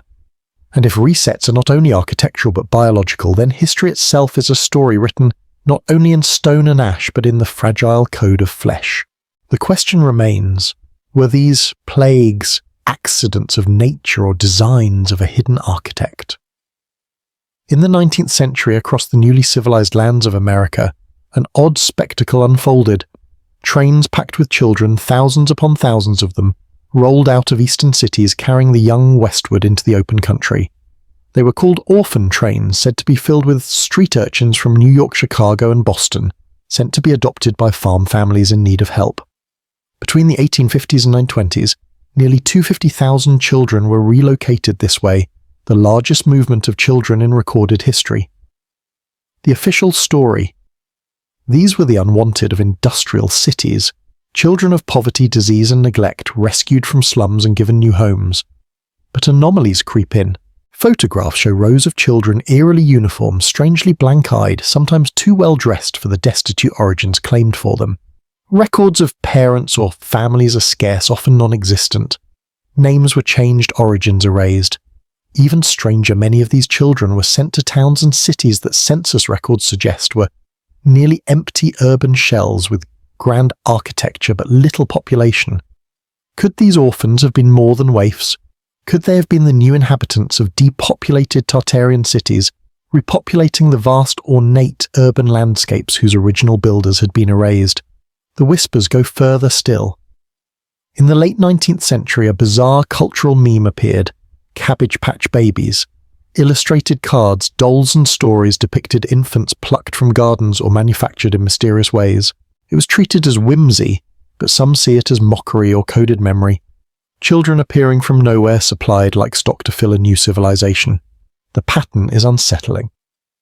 Empty cities in America and beyond filled suddenly in the mid-19th century. Vast state-run orphan asylums overflowing with children no one remembers giving birth to. The manufactured baby myth circulating just as orphan trains reached their peak. Were these coincidences of industrial-age poverty and propaganda, or were they the final stage of a reset program? Remove the old population through disaster, then seed the rebuilt cities with a generation whose origins could never be traced. If true, then the very bloodlines of the present carry the imprint of that silence. Children without pasts raised to inherit a world without memory. As the orphan trains thundered west, another layer of the story appears not in government records or official histories, but in the shadows of fraternal orders. The Independent Order of Oddfellows, IOOF, was founded in the early 1800s, spreading rapidly across America and the British world. At its height, the Oddfellows rivaled even the Freemasons, with thousands of lodges in nearly every city and town. Their mission on the surface was charity, to care for widows and orphans, to bury the dead, to maintain brotherhood. And indeed, they built orphan asylums across the country, vast complexes where the children of the orphan train era were often sent. But the Oddfellows' architecture raises questions. Their lodges were often outsized for their towns, built in the style of Roman temples or medieval cathedrals. Symbolic imagery, all-seeing eyes, globes, chains, coffins, hourglasses adorned their halls, echoing ancient mystery cults. Some lodges even contained underground chambers or windowless ritual rooms, as though secrecy itself were part of the design. Were the Oddfellows simply benevolent caretakers of orphans, or were they custodians of a deeper program? The whispers say, orphans arriving in emptied cities were not only fed and clothed, they were indoctrinated. Through ritual parades and oaths, they were raised in the ethos of the new order. The erased Tartarian past was replaced with a curated history taught in lodge schools and reinforced by state textbooks. The order's motto, friendship, love and truth, sounds harmless, even noble. Yet its very symbols suggest cycles of death and rebirth, binding and loosing memory and amnesia. Were the Oddfellows functioning as gatekeepers of the reset, shaping the children who would inherit cities stripped of their old inhabitants? If the orphan trains provided the bodies, Did the Oddfellows provide the minds and myths for the new population? And perhaps that explains the architecture why so many of their halls look older than they should be, or bear uncanny resemblance to structures attributed to vanished civilizations. Were they inheritors of that knowledge or simply custodians of its ruins? In this telling, the Oddfellows were not eccentric do-gooders, but the quiet engineers of continuity after a cataclysm, ensuring the reset was not just physical but mental. Everywhere you look across continents and languages, giants loom in the world's oldest stories. They stride through sagas, scriptures, and fireside tales, always on the border between myth and memory. In the Bible, they are the Nephilim offspring of the sons of God, and the daughters of men described as mighty and of renown. Later, Goliath of Gath becomes their most famous descendant, a warrior so tall that his very defeat serves as proof of divine justice. But even after the flood, echoes remain. There were giants in those days. In the Norse sagas, the world begins with the body of a giant. Ymir, slain by Odin and his brothers Ys, is carved into creation. His blood becomes seas, his bones mountains, his skull the vault of the heavens. Even the gods, the Aesir, akin to giants, a reminder that power and monstrosity are never fully separate. In Greek myth, the Titans ruled before the Olympians, vast beings who embodied elemental forces. Their war, the Titanomachy, was not just a mythic struggle. It was a cultural rupture marking the fall of one order and the rise of another. The later Gigantomachy, where giants attempt to storm Olympus itself, reads like a warning. Civilizations rise, civilizations fall, and even gods fear being replaced. Among Native American peoples, stories abound of great ones who once roamed the land. The Paiute of Nevada spoke of the Site-Ka, red-haired giants who are fierce and cannibalistic. In the Ohio Valley, burial mounds sometimes yielded bones said to be of enormous stature, though such reports have been quietly written off by mainstream archaeology. For the Choctaw, there were Nahulo white-skinned giants who hunted humans. From Celtic Ireland come tales of Fionn MacCumhail, Finn MacCool, whose size and strength blurred the line between hero and giant. Even in Pacific Islands, Polynesian lore tells of colossal builders who raised stone temples before sailing away. The pattern is uncanny giants, as builders leaving behind megaliths ordinary people could never have moved. Giants as foes, often destroyed in great wars or floods. Giants as ancestors, the bloodline of kings and heroes. Could these stories be fragments of a shared cultural memory, not mere metaphor, but a remembrance of an earlier race, tall and powerful, perhaps the Tartarian giants whose bones when uncovered are quietly disappeared into museum basements? If myths encode memories, then perhaps these tales are not fables but last whispers of a time when humans were not alone on the stage. Were these giants wiped out in the Great Resets, or did they fade gradually, leaving only their monuments and their shadows in our stories? The myths agree on one thing: they existed, they fell, and the world after them was smaller. Before Tartaria, before the mud and the resets, there were whispers of older worlds, still civilizations so vast and so advanced that their memory lingers like ghosts across continents. The first name is familiar: Atlantis. Plato, in his dialogues Timaeus and Critias, places it beyond the Pillars of Heracles, a mighty island empire that challenged Athens and fell in a single day and night of catastrophe. For centuries, scholars dismissed it as allegory. Yet others noted Plato's insistence that he was relaying an Egyptian priest's history, not a parable. Was Atlantis a real-world power washed away in flood and fire, remembered only in fragments? Then comes the other name, stranger but just as haunting. Mu. Colonel James Churchward, in the early 20th century, claimed to have studied ancient tablets in India that spoke of a great Pacific continent, a cradle of civilization now sunk beneath the waves. In his retelling, Mu was the mother culture from which Maya, Egypt, and India all sprang. Scholars scoffed, but Churchward's vision resonated with those who saw global mythic parallels as more than coincidence. And in the 20th century, another voice entered the chorus: Edgar Cayce, the sleeping prophet. In trance readings, he described Atlantis as a real place destroyed in stages by misuse of advanced energy technologies. He even tied its survivors to the building of pyramids and temples across the world's seeds of later civilizations. What connects these tales to Tartaria? Perhaps this: the idea of successive worlds, each destroyed, each reborn smaller. Atlantis. Mu, Lemuria, and other lost continents form the deep prelude to Tartaria, a lineage of vanished cultures erased by flood fire or human arrogance. If Tartaria was the last of these great orders, then perhaps it was less an anomaly than part of a pattern of rise and obliteration. Consider Atlantis and Mu both framed as highly advanced mastering energies or sciences lost to us. Both said to be destroyed not only by natural disaster but by hubris and misuse of power. Both remembered through myth vision and suppressed archaeology rather than written history. If true, then Tartaria was not the first erased empire, but simply the last chapter in a longer cycle. A cycle where civilizations reach heights unthinkable to their successors, then collapse, leaving the survivors to stumble forward with only scraps of memory. And so the question sharpens, what comes after us? If we too are a civilization at its peak, are we closer to Mu and Atlantis than we dare admit? Water has always been both giver of life and agent of annihilation. Rivers feed the soil, seas carry trade rains, sustain the harvest. But when waters rise beyond their banks, they do not merely drown bodies, they erase histories. The most enduring of these stories is the biblical flood. In Genesis, mankind's corruption leads to 40 days of rain and only Noah's Ark rides above the drowned world. For centuries, theologians and explorers alike wondered, was this tale only metaphor? Or did it preserve a cultural memory of an actual flood so great it reshaped civilizations? Elsewhere echoes abound. In Mesopotamia, the Epic of Gilgamesh tells of Utnapishtim, who survived a flood sent by the gods. In India, texts speak of Manu warned by a fish of the coming waters. In Mesoamerica, the Maya and Aztecs tell of successive worlds destroyed by floods before ours came to be. How is it that cultures oceans apart tell the same story modern geology offers candidates? The Black Sea Deluge.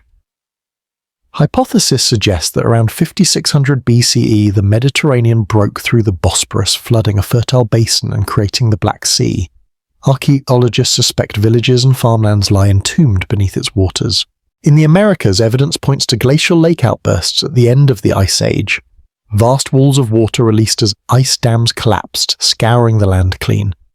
And then there is the slow melt of the last Ice Age, which raised sea levels by more than 20 meters. Coastal cities, if they existed, would now lie deep beneath the waves. Could this explain why so many first civilizations appear already developed? Were they not the beginning but the survivors of something older, something drowned? This is where the flood myths join hands with the mud flood narratives. In both, entire worlds are swallowed and buried, leaving behind layered ruins and orphaned memories. Floods cleanse with water, mud floods with earth. But the result is the same, a reset, a world forced to begin again, standing on the bones of the last. When we hear of Atlantis swallowed by the Sea of Mu, gone beneath the Pacific of Tartaria, buried under inexplicable layers of mud, are these not variations on a single refrain that civilization is fragile, that the elements themselves conspire to erase, and that what we inherit is never the whole of what came before? The sea has always been a keeper of secrets. Its tides do not only wash away footprints, they bury entire landscapes. And when centuries later we stumble upon their outlines, we are forced to ask how much of history lies drowned. In the waters off Yonaguni, Japan, divers in the 1980s found what looks like a stepped pyramid beneath the waves. Terraces, platforms, and flat-cut walls that seem too precise for natural erosion. Some scientists dismiss it as geological happenstance, yet others argue that only human hands could have carved such monumental shapes. If the latter is true, then we are faced with an unsettling truth. The site is at least 10,000 years old, a relic from a time when sea levels were lower and when no such civilization should have existed. Across the globe, in the Bahamas, another anomaly lies beneath the turquoise water, the Mids Road. Stretching half a mile, this arrangement of limestone blocks looks uncannily like a paved path or the foundation of a wall. Mainstream geology insists the stones form naturally, yet its location right where Edgar Cayce, the so-called sleeping prophet, predicted remnants of Atlantis would be found, keeps the site tangled in the web of lost continent lore. Closer to home beneath the North Sea lies Doggerland. Once a vast plain connecting Britain to mainland Europe, it was drowned by rising sea after the Ice Age. Archaeologists dredge up bones, tools, and even evidence of hunting camps revealing that what is now sea floor was once a thriving land. Doggerland shows us how fragile coastlines can be and how many human stories now lie below the waves. These drowned places are not mere curiosities. They point to a broader pattern: land lost to rising seas, cities are wallowed, civilizations reset. In flood myths and mud flood legends alike, water is the great eraser. When Tartarian narratives speak of a world buried and forgotten, is it not part of this same cycle, the planet covering over the past only for fragments to resurface when least expected? Perhaps Yonaguni, Bimini and Doggerland are not isolated mysteries but markers, precursors to Tartarian resets, warnings that beneath the earth and under the oceans entire chapters of human history wait in silence, their memory preserved only in myth and stone. Few names echo across so many centuries, so many maps and scriptures as Gog and Magog. They surface in the Bible, in the Quran, in medieval chronicles, and even in the folklore of London. Always shadowy, always ominous invaders from the north, bringers of chaos at the end of days. In the book of Ezekiel, Gog of the land of Magog leads vast armies from the uttermost parts of the north against Israel. In Revelation, they rise again at the end of time, surrounding the faithful in a final war before divine fire consumes them. In Islamic tradition, Yajuj and Majuj are tribes of devastation, locked behind a great barrier until the appointed hour. Wherever they appear, they are symbols of catastrophe, barbarians poised just beyond the frontier of the known world. But where exactly was this frontier? Medieval Mappaea Mundi. Those great circular maps of Christendom often place Gog and Magog in the far reaches of Scythia or Tartary. Sometimes they are shown walled off by Alexander the Great behind iron gates in the Caucasus. Other times they are sketched as monstrous tribes roaming the empty expanses of Central Asia. To medieval minds, the northeast Tartary was the edge of the map, the waiting ground of apocalypse. Yet the question remains, were Gog and Magog meant to symbolize Tartaria itself, or the enemies that threatened it? Some chroniclers describe them as grotesque giants, possible memories of earlier races subdued or wiped out. Others, especially in Europe, frame them as the archetypal other, the hidden nations in the steppe, whose sudden eruption might topple empires. Even stranger, in London's Guildhall, two towering wooden statues stand to this day, Gog and Magog as guardians of the city. Here, the apocalyptic invaders have been tamed, transformed into protectors, a reversal that hints at how mutable these figures were. Invaders in one age, wardens in another. For the narrative of Tartaria, Gog and Magog sit at a crossroads. Were they Tartaria's giants demonized by neighbors who feared their strength? Or were they the destroyers who finally brought Tartaria low, leaving only buried cities and broken myths behind? Like so many fragments in this story, Gog and Magog resist easy definition. They may be allegories, they may be history distorted by time, or they may be both warnings of what happens when the walls that divide worlds finally fall. If Tartaria was not merely a kingdom of stone and mortar, but a civilization with knowledge now lost to us, then its greatest secret may not have been walls or towers at all, but doors. Doors not in the sense of wood and hinges, but gateways, thresholds between worlds, dimensions, or eras. In modern fringe research, whispers persist of Tartarian portals, technologies, or constructs that could bend distance or even time. Some point to the architecture itself, arches and keyhole designs repeated across Tartarian-style buildings. Grand triumphal arches orphaned in city squares hint at a function beyond decoration. Could these have once been energetic conduits, their geometry acting as stabilizers for forces we barely understand? Theories multiply when we look at more recent cultural spectacles.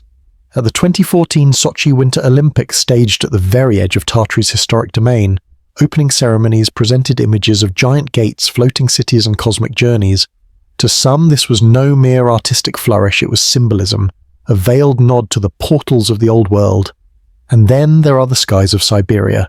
For decades, remote stretches of taiga and tundra have reported UFO sightings, glowing orbs and sudden rifts of light.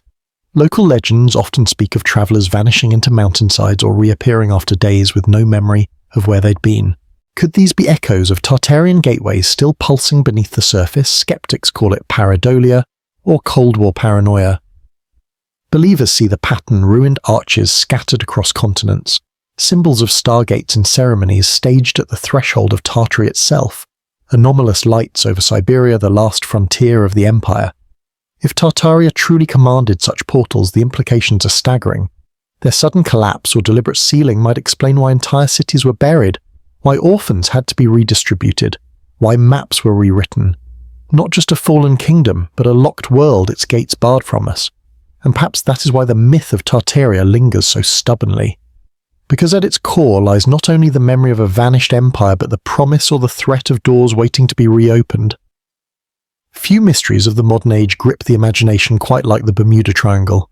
That stretch of Atlantic between Florida, Bermuda, and Puerto Rico where ships vanish without a trace and planes simply disappear from the sky. To most, it is an oddity, a puzzle of weather magnetism and human error. But through the lens of Tartarian theory, it becomes something else entirely, a scar of broken technology. Researchers note that the triangle is riddled with electromagnetic anomalies. Compasses spin wildly, radio signals distort and instruments fail.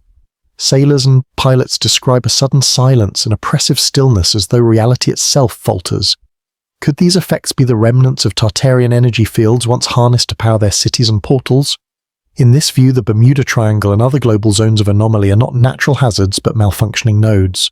Imagine an empire that once spanned continents, its energy grid spanning oceans conducted through resonant architecture and geomagnetic lines. If such a system collapsed, its hubs might not vanish neatly. They would linger unstable, tearing at the fabric of the world itself.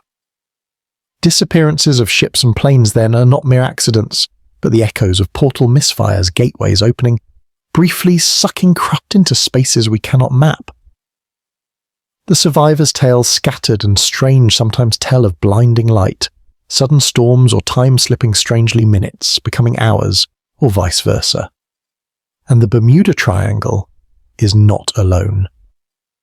The Devil's Sea off Japan, sometimes called the Dragon's Triangle, has a similar reputation with vanished fleets and reports of glowing waters. In Siberia's Yakutia, locals speak of death valleys, where compasses fail and travellers vanish. Even the Arctic has its legends of magnetic maelstroms near the pole. Could these be the outposts of Tartaria's broken grid, a planetary system now reduced to dangerous rifts? If so, the triangle is not a freak accident of geography, but a glimpse of what happens when ancient power slips out of balance. And perhaps this is the most haunting thought of all. What if these anomalies are not merely remnants, but warnings, signals left behind, reminding us that the Earth itself remembers the last empire that bent its fields and opened its doors, and that we are still walking among the consequences? At first glance, crop circles seem like a modern curiosity, mysterious patterns pressed into fields of wheat and barley appearing overnight under the cover of darkness. Most dismiss them as clever hoaxes, crafted by pranksters with boards and rope, but others insist the precision, scale and geometry of these formations defy such simple explanations.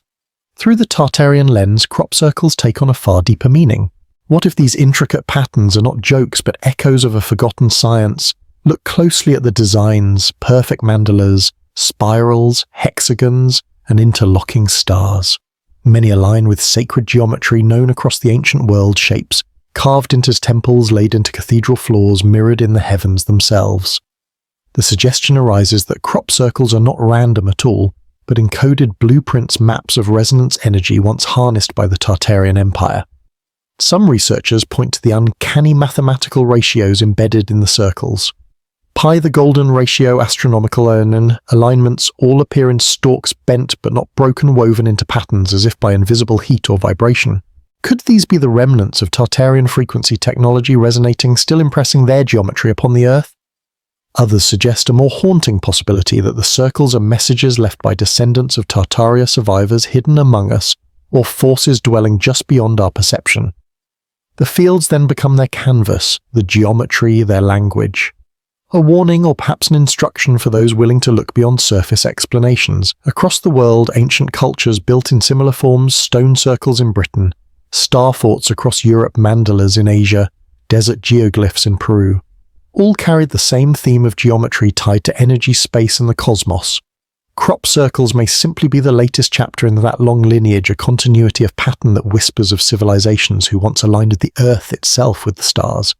If so, then these circles are not accidents but reminders, blueprints of power, resonance, harmony, and perhaps even portals etched into the fabric of our world, resurfacing just enough to tease us with what we've forgotten.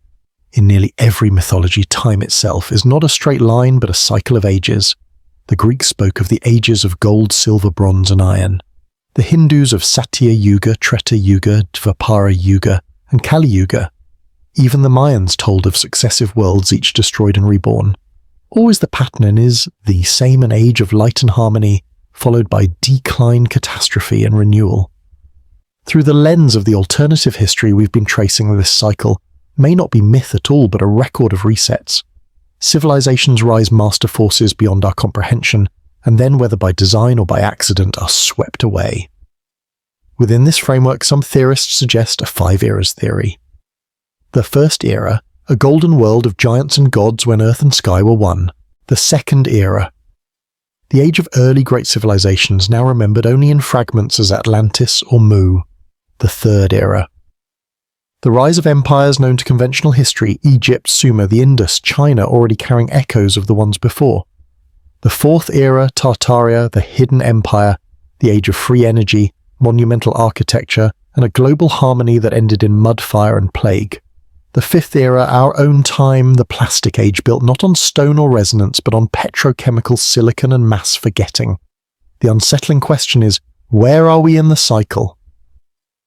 If Tartaria was the fourth erased in a reset, are we the fragile fifth destined to be buried under plastic glass and electronic dust? Or are we at the threshold of a sixth era, a rebirth where we rediscover what was lost? Signs are ambiguous. On one hand, we see a civilization overextended its foundations, creaking, rising seas, poisoned skies, fractured societies. On the other, technology is once again pushing at the boundaries of the possible quantum fields, artificial suns, and the faint whisper of free energy experiments echoing Tartaria's supposed mastery. The ancients believed that each reset is both a punishment and a chance. Destruction clears the slate, but memory, if preserved in myth, in stone, or in hidden vaults, becomes the seed of renewal. Perhaps the 5 eras are not fixed at all. Perhaps we hold in our hands the choice to end as another layer in the buried earth or to step into the 6th era, one of conscious remembering. Part 39. Skeptics and the debunking case. Every great mystery carries with it a shadow. The skeptics, the historians, the scientists, who insist there is no hidden empire, no suppressed past, only misread evidence and overgrown myths. For Tartaria, the mainstream explanation is almost disarmingly simple. Tartary was never a unified empire, they argue, but merely a cartographic label, a placeholder for lands poorly known to Europeans. From the 16th through the 19th centuries, maps shaded vast stretches of Central Asia with that word, but it was never a political state, just a shorthand for the unknown. The so-called mud floods, not cataclysm, but a practical solution urban raising. Cities like Chicago and Seattle are well documented to have lifted entire blocks of buildings to install sewer systems beneath them. What looks like a buried first floor may be nothing more than a 19th century civil engineering project recorded and photographed in plain sight. As for the giant, skeptics point to a long trail of hoaxes and exaggerations. In the late 19th century, newspapers thrived on sensationalism. Stories of giant bones discovered in mounds or fields often turned out to be misidentified mastodon remains or outright fabrications. The famous Cardiff giant, a stone figure buried to be discovered, became a carnival attraction, a reminder of how easily people can be led by awe, and the world's fairs with their impossible architecture. Scholars note that these were indeed built on a monumental scale, but largely with plaster-on wood facades designed to impress for a season and then torn down. The dreamlike white city of Chicago's 1893 fair was no inheritance of Tartarian palaces, they say, but the ingenuity of modern architects with cheap temporary materials. To the skeptics, the Tartaria narrative is a collage of selective seeing and wishful thinking, a patchwork built from coincidences, anomalies, and misunderstandings. They argue that human history is fascinating enough without layering on conspiracies the real achievements of ancient engineers, the real devastations of earthquakes and fires, the real cycles of human ingenuity and collapse. And yet, even as the debunkers explain, dismiss, and reframe, the questions linger. Why do so many myths from so many cultures repeat the same motifs? Why do we keep circling back to stories of lost ages, buried giant sudden resets? Perhaps the answer lies not in choosing one side or the other, but in recognizing the tension itself, the space between skepticism and wonder, where imagination, memory, and history intersect. Every story carries power.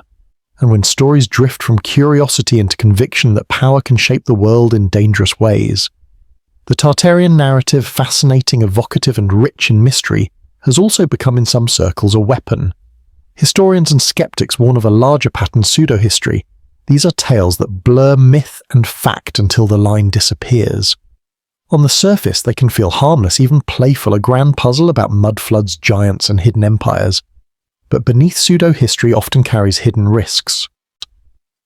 One danger is distrust, by suggesting that all official history is a lie, that every archaeologist or historian is part of a cover-up. Pseudo-history feeds a worldview where no institution can be trusted.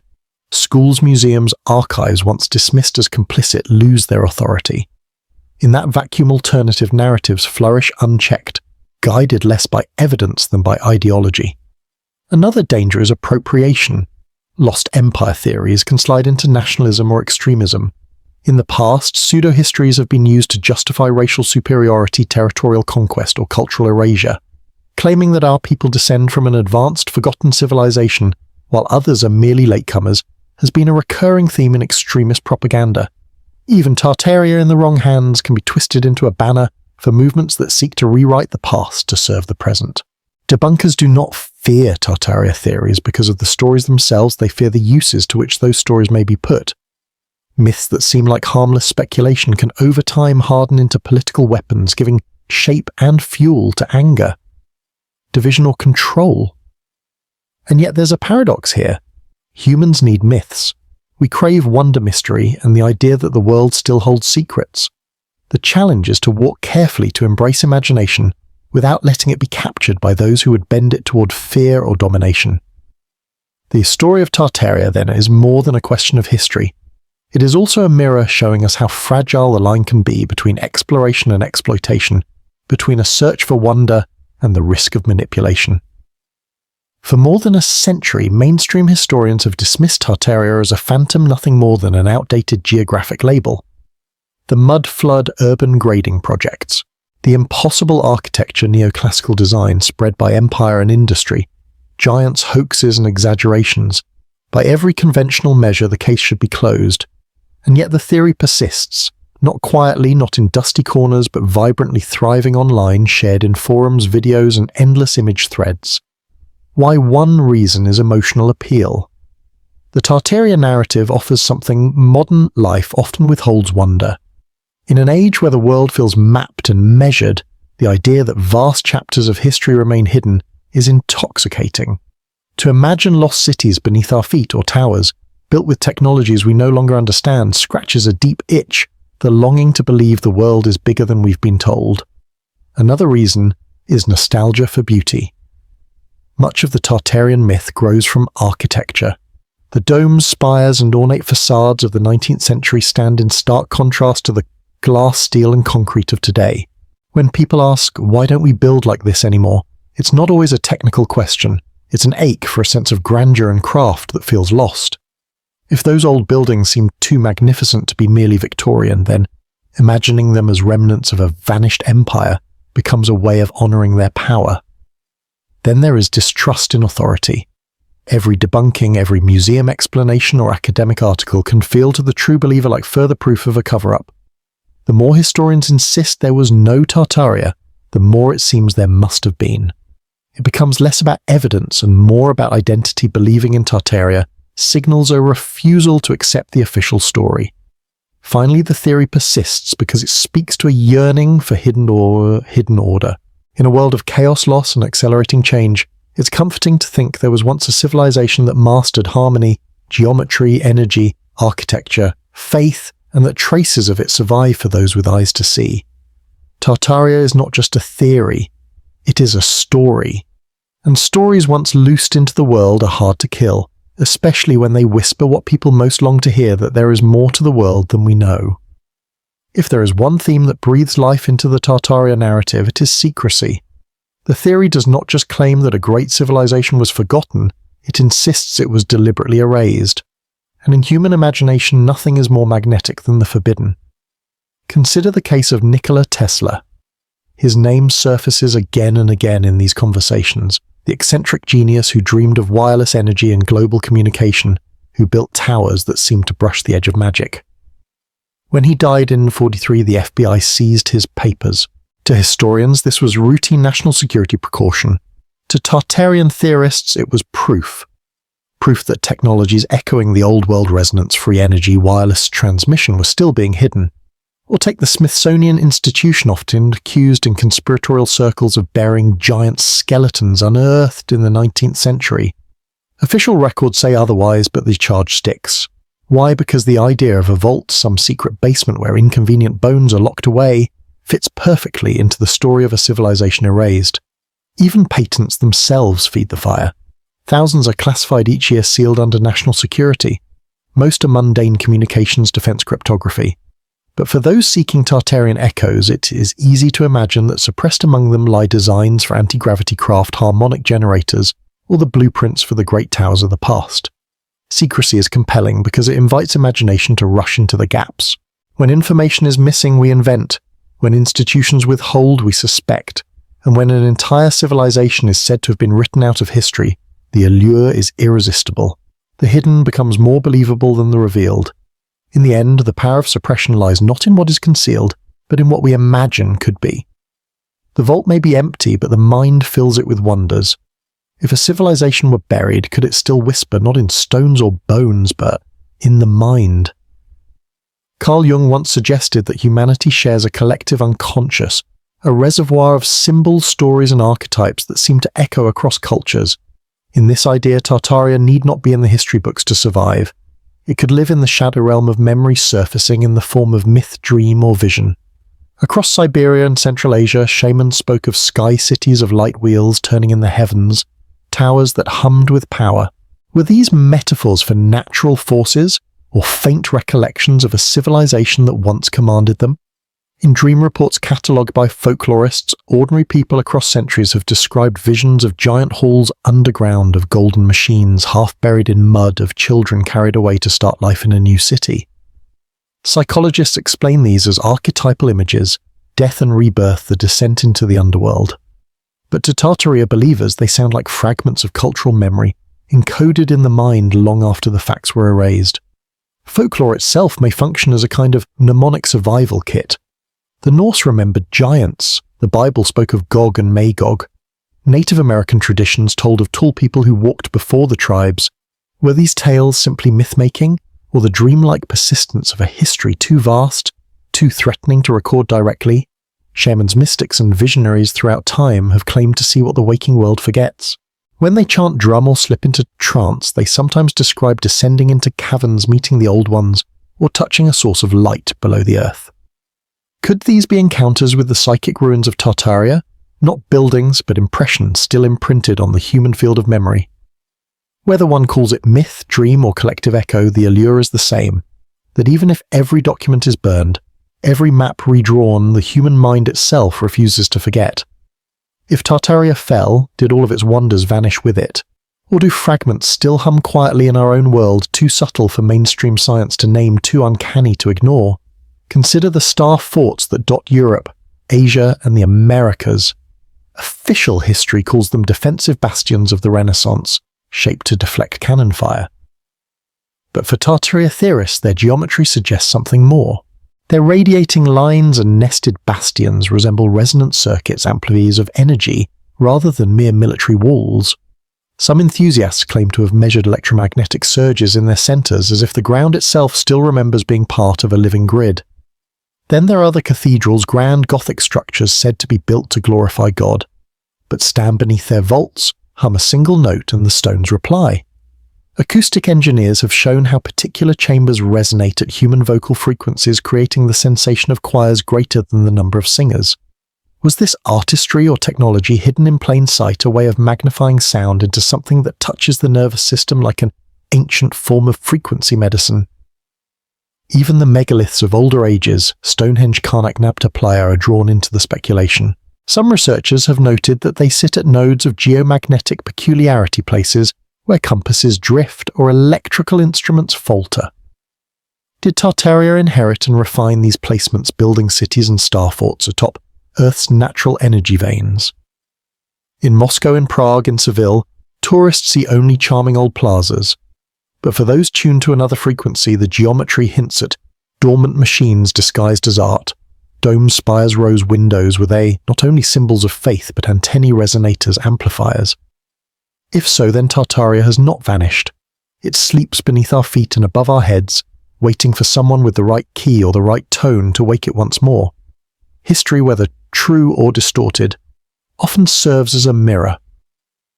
The Tartarian myth of a radiant civilization erased by floods, fire, and secrecy draws so many not only because it is strange, but because it is cautionary. If such a world once thrived and fell, could ours not follow the same arc? Yet within the story lies not just fear, but hope. If Tartaria mastered resonance, free energy, and architecture that healed rather than harmed, then perhaps these are not lost forever. They might remain not in stone alone, but in memory, intuition, and experiment, waiting for humanity to reclaim them. Imagine a world where sound becomes medicine, not noise, where the vibrations of voice instrument and tuned chamber align human bodies the way cathedrals once aligned choirs. Envision free energy not chained to oil wells or monopolies, but drawn from the earth's fields, the sun's endless fire, or frequencies already swirling around us. Consider what it would mean if cities were built again on harmonic geometry designed not to consume, but to sustain, each building a participant in the health of those who walk its halls. The Tartarian lesson, whether real, metaphorical, or a blend of both, seems to whisper unity sustains, division destroys. If their collapse came from suppression, conquest, or secrecy, then renewal may come from openness, cooperation, and shared purpose. Every reset imagined or remembered carries within it the seed of renewal. Our age, too, teeters on threshold's climate, energy, technology community.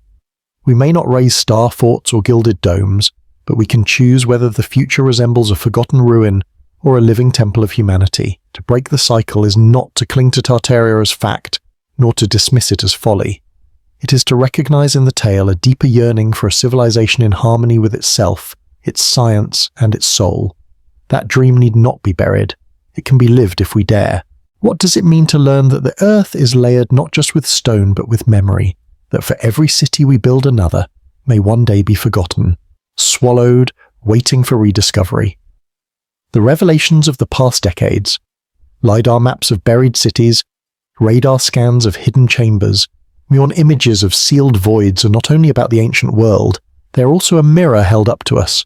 They remind us that civilizations are fragile, that what seems permanent can in a few centuries be reduced to dust roots and silence. Think of the flood myths that whisper across cultures. Once dismissed as stories, they now echo in geological records of rising seas and sudden climate shifts. Think of the ruins beneath oceans, the drowned temples off India's coast, the sunken stonework of Yonaguni in Japan. If whole cities could vanish, then why not now? Rising seas again threaten the shorelines where billions of us live. Future archaeologists may one day find glass towers lying beneath silt, the traces of our age as strange to them as pyramids are to us. We imagine ourselves as unique, but the cycle is old growth, collapse, burial, rediscovery. The very technologies that allow us to peer into the past also offer a glimpse into the long arc of the future. If ancient peoples once built on a scale that could only be understood from the sky, what will our highways and megacities look like when reduced to faint lines beneath a jungle canopy? If they encoded myths as memory, what stories will survive of us when our data is gone, our servers erased? Perhaps this is the humbling lesson of all the anomalies. The stone too heavy, the tunnels too deep, the myths too persistent.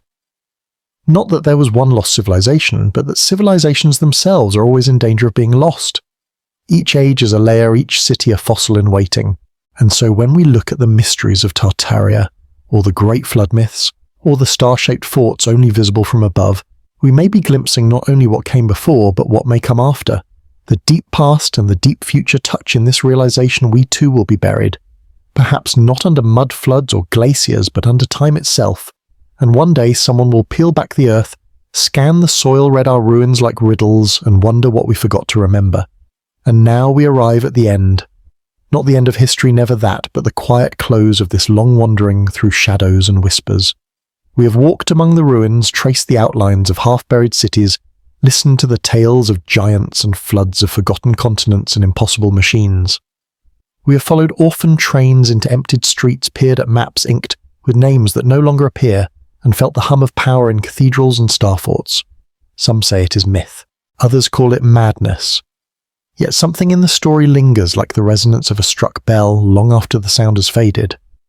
What if Tartaria is not simply a theory but an echo of a truth buried in mud, in silence, in the broken rhythm of centuries? An echo that rises in our dreams, in the mysteries we refuse to let go. And perhaps that is enough. enough to remind us that history is never finished, that memory is not only what is written in books, but what lives in stone in story, in the restless questions we carry. So as you close your eyes, let the thought drift with you. What if the world you know is only one layer, and beneath it, just out of reach, waits another, a world of harmony, of energy, of forgotten wonder, a world called by many names, a world some still whisper of as Tartaria? Rest now. Let the questions keep watch while you sleep. For sometimes mystery is the best companion into dreams. Thanks for being here. Hit that subscribe button and join us for the next chapters full of history and discovery.